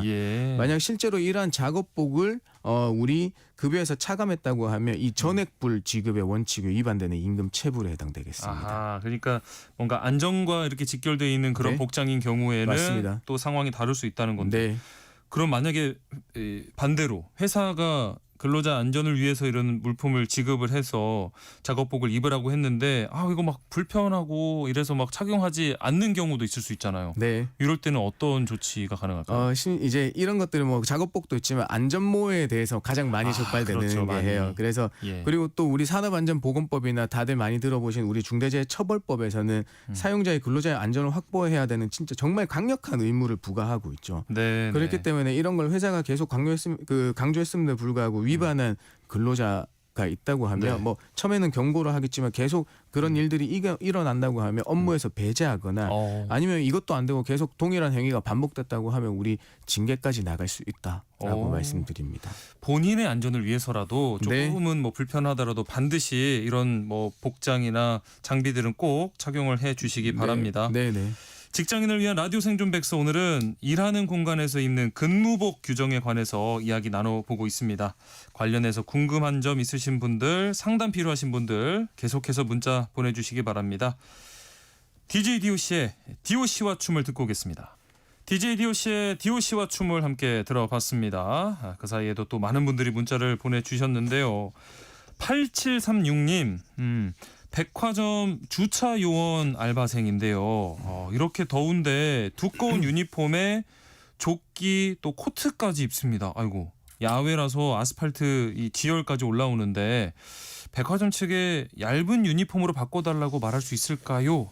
물어보셨습니다. 네, 당장 말씀하셔야 되겠습니다. 네. 왜냐하면 그 원청이나 이분을 고용하신 사업주는 이 근로자가 이 작업 중에, 그러니까 업무 중에 사고가 발생하는 안전사고가 나지 않도록 예방해야 될 의무가 있습니다. 그다음에 특히나 이런 무더위나 혹서기 같은 경우에는 이 근로자 보호를 위한 안전 수칙을 우리 노동부에서 마련해 놓고 사업장에서 지키도록 하고 있거든요. 근데 지금 이 말씀에 의하면 유니폼, 조끼, 코트까지 입고 계신다고 하니까 일반 상식에 조금 벗어난 유니폼 착용인 것 같습니다. 그렇죠. 바로 조금 시정을 말씀을 해달라고 말씀해 주셔야 되겠습니다. 예.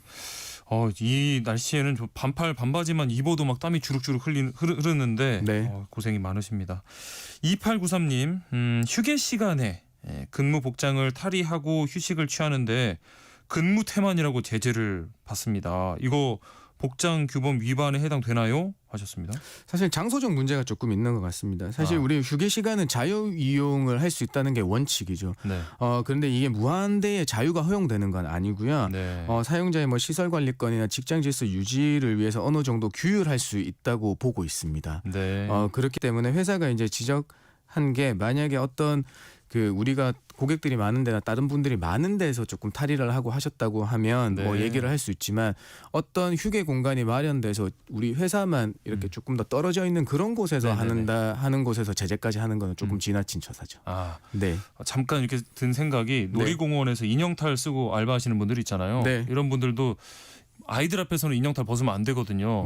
동심도 깨트릴 수 있고. 맞습니다. 이런 것도 좀 해당이 될 수 있을까요? 그렇죠. 이제 그분이 업무 시간에는 업무에 집중하시는 게 중요한데, 이분께서 말씀하시는 휴게 시간에 내가 덥거나 아니면 불편해서 근무복을 조금 벗었고 휴게를 하는 거에 대한 이분의 생각은 휴게는 나한테 자유롭게 이용할 수 있는 권한이 있는 게 아니냐부터 출발해서 우리가 요런 충돌이 발생하긴 하거든요. 자, 2953님, 일할 때 모자를 써도 될까요? 저는 사무직인데 모자 쓰는 거 좋아해서 사무실에서도 모자를 쓰고 싶습니다. 그런데 불편해하는 분들이 계실까 걱정됩니다. 하셨네요. 요거는 결국에는 우리 경영진이 허용 여부에 달려 있을 것 같아요. 그러니까 아까도 말씀드렸다시피 자유로운 복장을 허용하고 있는 데면 전혀 문제될 게 없습니다. 그런데 어떤 아까처럼 우리가 일정 근무 복장을 암묵적으로나 명시적으로 규율하고 있다고 하면 안 되는 거죠. 결국에는 이것도 잘 이렇게 뭐 상의를 해서 대화를 통해서 또 해결할 수 있는 영역이 아닐까 이런 것 같아요. 사실 정한 바가 없고 우리 잘 모르겠어요라고 하면 조금 눈치 게임이 될 것 같은 분위기가 어떤지를 잘. 맞습니다. 분위기를 잘 보셔야 될 것 같아요. 허은혜님, 유니폼 폐지한 후에 너무 불편해요. 사복 입으려니까 신경 쓸 것도 많고요. 혹시 반대로 유니폼이 없어서 회사에 이 부분을 좀 건의하거나 항의할 수도 있을까요? 유니폼을 만들어 달라는 말씀이시죠? 뭐 하실 수 있습니다. 왜냐하면 이거는 회사가 정하는 규칙이 하면 되는 거니까. 그래서 그걸 받아들여서 우리가 한다고 하면 괜찮은 거죠. 다만 뭐 회사에서 뭐 꼭 유니폼을 해줘야 되는 의무가 있는 건 아니고요. 없어요. 우리가 그냥 구성원들끼리 우리가 약속을 정하는 거예요. 심지어 어떤 사례가 있냐고 하면 우리가 근무복이 없으니까 일상복, 그러니까 정장을 사는데 너무 많은 비용이 또 들어가는 거예요. 거기에 대한 고민도 또 있으세요. 맞아요. 많은 분들이. 저도 그런 고민을 매일매일 하고 있거든요. 직장인을 위한 라디오 생존 백서, 오늘은 여기까지 하겠습니다. 소나무 노동법률사무소 김효신 노무사와 함께했습니다. 고맙습니다. 감사합니다.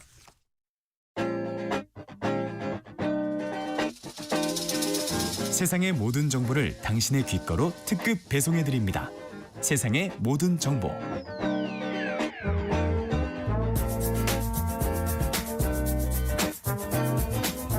청취자 여러분들을 여의도 정치로 안내해드리는 시간입니다. 여의도 인포메이션. 오늘은 시사저널 박성희 기자와 함께합니다. 안녕하십니까, 박 기자님. 안녕하십니까.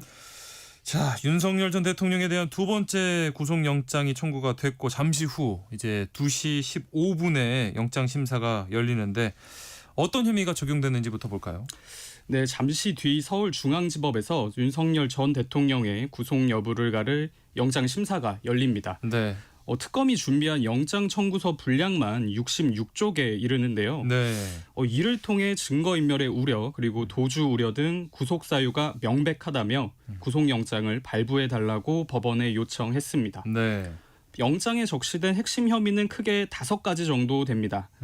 우선 윤 전 대통령이 경호처를 동원해 공수처의 체포 시도를 막았다는 겁니다. 예. 경호원들을 자신의 흡사 사병처럼 쓰려 했다는 건데요. 네. 일례로 윤 전 대통령이 경호원들에게 총을 가지고 있다는 걸 좀 보여줘라 네, 네. 라면서 이제 위력 경호를 지시했다는 게 특검의 조사 결과입니다. 네. 특검은 이를 특수공무집행 방해 및 직권남용으로 봤습니다. 특검은 또 윤 전 대통령이 국무위원회 심의권을 침해했다고 보고 있는데요. 네. 윤 전 대통령이 계엄 선포 전 국무회의의 일부 위원만 소집한 게 사실상 나머지 위원들의 의결권 행사를 방해했다는 겁니다. 그리고 또 사후 계엄 선포문 작성 및 폐기도 핵심 혐의로 적시가 되어 있습니다. 예. 계엄 나흘 뒤에 강희구 전 대통령실 부속실장이 계엄이 정당한 절차를 거쳐서 선포된 것처럼 사실상 꾸미기 위해서 그렇죠. 허위 문건을 작성했다는 건데 네. 이를 윤 전 대통령과 공모했다고 특검은 보고 있습니다. 네. 이외 윤 전 대통령이 참모들에게 비화품 기록 삭제를 직접 지시하고 또 계엄은 합법이라는 허위 공보를 외신들로 하여금 기사를 쓰도록 또 참모들에게 지시했다는 게 특검의 주장입니다. 네. 다만 이번 구속영장 청구서를 보면 평양 무인기 투입을 지시했다는 외환 관련 혐의는 빠졌습니다. 네, 네. 이게 보면 조사할 부분이 더 남아 있다는 건데 특검은 윤 전 대통령이 구속된 뒤에 이 외환 혐의를 반드시 입증하겠다는 방침입니다. 네.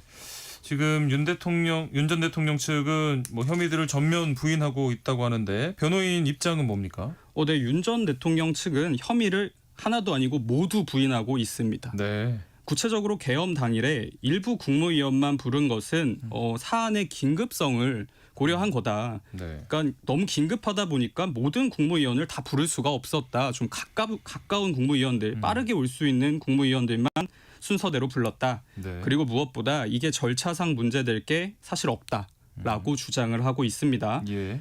그리고 사후 계엄 선포문 관련해서는 이게 권한이 없는 사람이 착오로 작성한 문서로 이게 처음부터 유효한 문서가 아니었다. 그러니까 네. 이게 윤 전 대통령이 지시한 것도 아니고 참모가 사실상 잘못 작성한 문서이기 때문에 네. 폐기한 게 무슨 문제가 되느냐? 약간 이렇게 주장을 하고 있습니다. 예. 또 체포영장 집행 당시에는 경호처의 총기와 관련해 사실상 건넨 말이 특별하게 없다. 뭐 증거가 있느냐? 난 그런 말을 한 적이 없다라고 네. 주장을 하고 있고 예. 비화품 삭제 관련해서는 윤 전 대통령 측은 이게 법령에 따라 당시 직무 배제된 3명의 사람의 비화폰 사용을 막은 거고 실제 비화폰 정보 삭제는 이뤄지지 않았다고 주장했습니다. 네. 그러면 애초에 비화폰을 왜 줬는지도 좀 궁금해지는데. 예, 맞습니다. 그리고 하나 더. 예. 특히 윤 전 대통령 측은 혐의와 별개로 네. 구속 수사가 처음부터 불필요하다라고 주장하고 있습니다. 네. 이게 온 국민과 그리고 언론이 이렇게 주목을 하고 있는데 네. 전직 대통령이 설마 도망을 가겠냐라는 주장입니다. 그래서 양측 입장이 첨예하게 엇갈리고 있는 만큼에 신문은 좀 장시간에 걸쳐서 진행될 것 같습니다. 예. 자, 지금 그러면 뭐 정치권에서는 이번 구속영장 심사 어떻게 보고 있을까요? 우선 민주당과 조국혁신당 등 이젠 범여권은 윤 전 대통령의 구속을 거듭해서 촉구하고 있습니다. 네. 특히 민주당은 윤 전 대통령에게 단 1분의 자유도 허용해서는 안 된다라며 구속은 물론 빠른 처벌까지 이어져야 한다는 입장입니다. 네. 반면에 국민의힘의 입장은 다소 모호합니다. 아하. 우선 박성훈 국민의힘 대변인은 윤 전 대통령 구속영장 청구와 관련해서 지금은 공식 입장을 낼 단계가 아니다라고 취재진에게 말을 했습니다. 네. 그리고 또 송원석 비대위원장은 계엄과 탄핵 그리고 대선 패배에 대해서는 반성을 하고 있다라고 밝히면서도 네. 윤 전 대통령 구속영장에 대해서는 과거가 발목 잡아선 안 된다는 다소 유보적인 입장을 밝혔습니다. 네. 다만 전날 진행된 이제 김건희 특검의 윤상현 의원 사무실 압수수색에 대해서는 네. 정치 보복이라면서 불편한 기색을 감추지 않았습니다. 네. 자, 그러면은 이번 구속영장 발부 여부는 언제쯤 발표가 될까요? 이게 뭐 결과에 따라서 파장이 적지 않을 것 같은데요. 네, 맞습니다. 영장 발부 여부는 아마 오늘 밤 늦게나 아니면 내일 새벽께나 판가름이 날 것으로 보입니다. 네. 윤 전 대통령은 이날 신문 이후에 서울구치소나 서울중앙지검 유치장에서 결과를 기다릴 예정입니다. 네. 우선 기각되는 경우가 있습니다. 이럴 때는 이재명 정부와 특검이 타격을 적지 않게 입게 될 가능성이 있습니다. 그렇죠. 물론 판사가 어떤 사유로 구속영장을 기각하느냐 이거에 따라서 파장의 크기는 달라질 수 있습니다. 네. 뭐 만약에 혐의가 인정이 되는데 방어권을 보장하는 측면에서 불구속 결정이 이뤄지는 사례도 있습니다. 네, 네. 그럼에도 불구하고 특검의 첫 구속영장 청구부터 이렇게 스텝이 꼬인다면 이거 무리한 수사였다는 네. 윤 전 대통령 측 주장에 힘이 실릴 수밖에 없습니다. 그렇죠. 네. 반대로 구속영장이 발부가 되면 윤 전 대통령은 지난 3월 8일 구속 취소로 석방된 지 약 4개월 만에 다시 재구속되게 됩니다. 네. 이 경우 특검은 최장 20일 동안 윤 전 대통령을 구속 수사할 수 있습니다. 네. 특검은 이제 내란과 외환 혐의 모두 강도 높은 수사를 진행한 뒤에 구속 기간 내 공소제기 여부를 결정할 것으로 보입니다. 네. 이렇게 되면 사실 현재 진행 중인 3개 특검 모두 탄력을 받게 될 수 있고요. 그렇죠. 그리고 무엇보다 야당의 정치적 부담이 한층 더 커질 것으로 보입니다. 네. 자, 마지막으로 이 내란 특검 지휘하는 조은석 특검하고 윤 전 대통령 간의 이 얽히고 설킨 인연이 또 회자되고 있는데 두 사람이 이렇게 검사와 피의자로 만나기 이전에 어떤 관계였습니까? 사실 두 사람의 인연이 뭐 정치부와 사회부 모두에서 네. 세간의 화제입니다. 예. 우선 조은석 특검이란 윤석열 전 대통령 사실 검찰 내에서 대표적인 특수통 출신입니다. 아, 그렇죠. 30년 넘는 시간 동안 인연과 악연을 반복해 왔는데요. 네. 우선 두 사람의 출발도 그리고 성향도 굉장히 다릅니다. 조 특검은 고려대 법대 4학년 시절에 사법시험에 합격하면서 소년급제 했습니다. 굉장히 빨리 됐죠. 네. 그리고 윤 전 대통령은 서울대 법대 졸업 후에 구수 끝에 그랬죠. 늦가기 검사가 됐습니다. 네. 굉장히 늦게 됐죠. 네. 나이는 윤 전 대통령이 5살 위입니다.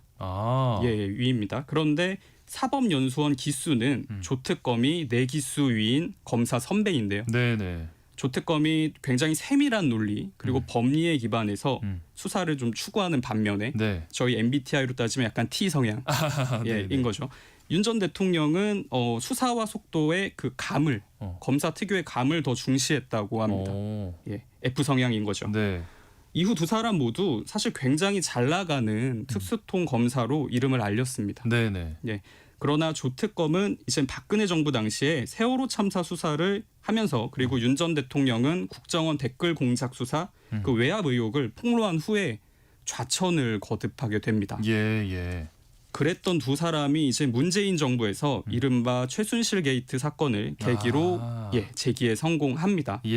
우선 조특검은 이 수사의 물꼬를 틀 수 있는 제보와 단서를 언론에 좀 알려줬다 정치권에 뒷얘기가 나오고 있는데 그걸로 이제 하나의 역할을 한 거고 그리고 윤 전 대통령은 아시다시피 특검 수사를 전면에서 그랬죠. 이끌면서 두 사람 모두 다시 꽃길을 걷게 되는 것처럼 보였습니다.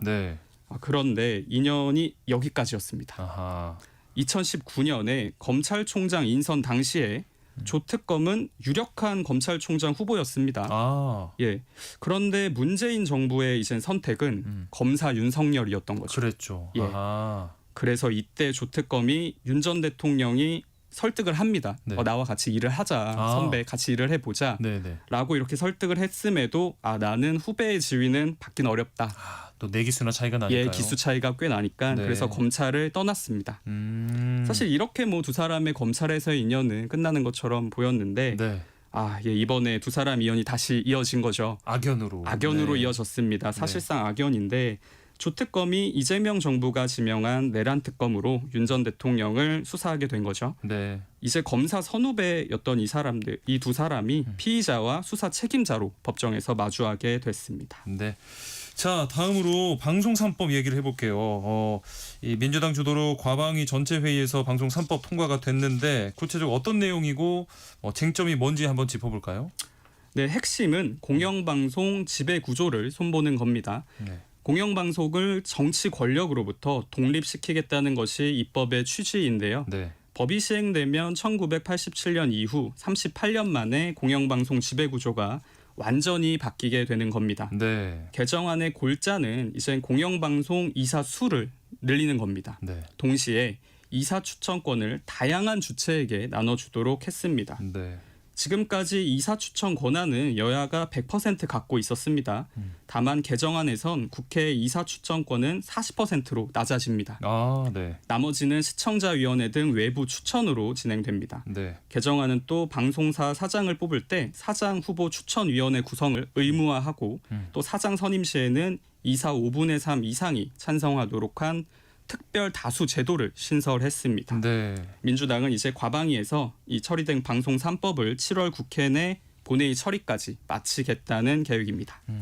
근데 지금 국민의힘에서 강한 반발이 나오고 있는 건데 방송 장악이다 이런 주장도 나오고요.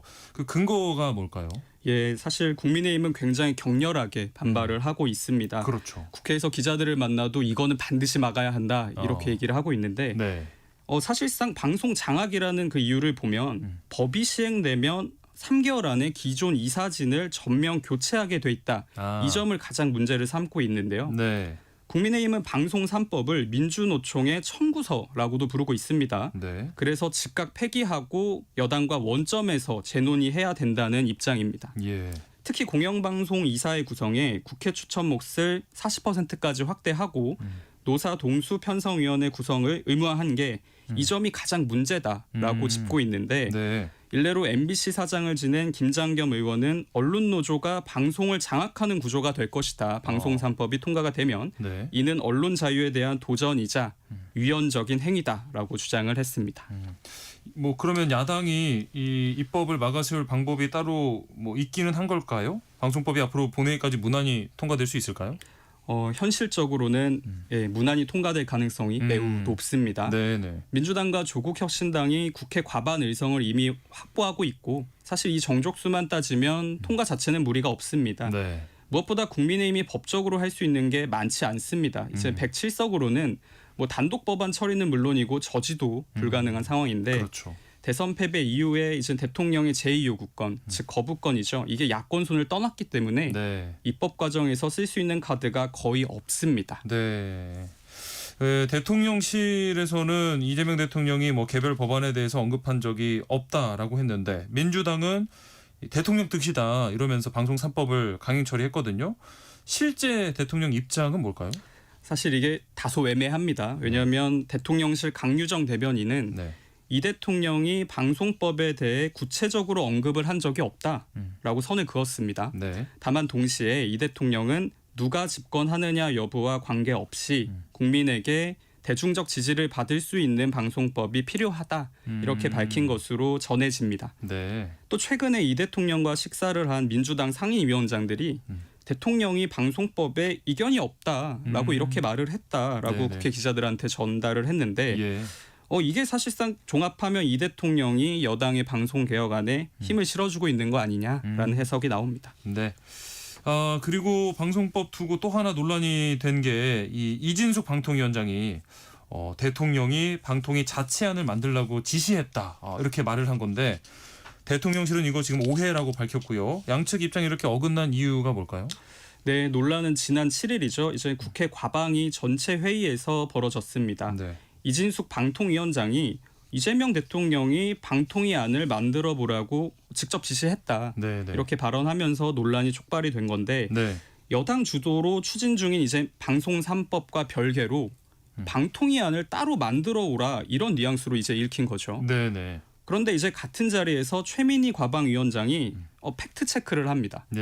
대통령실에 바로 확인을 해봤더니 그런 지시는 확인되지 않았고 별도 지시 사항도 없었다고 하더라.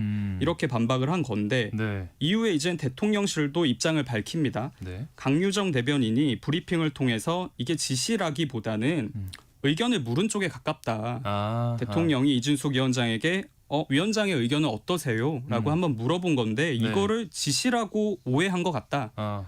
그런데 이제 논란이 계속 확산하니까 어제 오늘 입장이 좀 더 선명해졌습니다. 되게 이게 이례적인 상황인데 대통령실에서 이 대통령이 경로한 사실을 공개를 한 겁니다.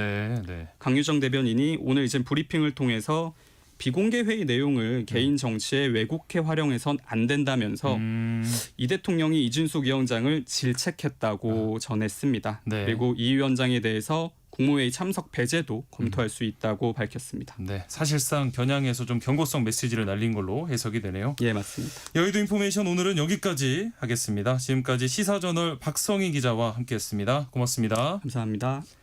세상의 모든 정보 오늘 순서 여기서 마무리하겠습니다.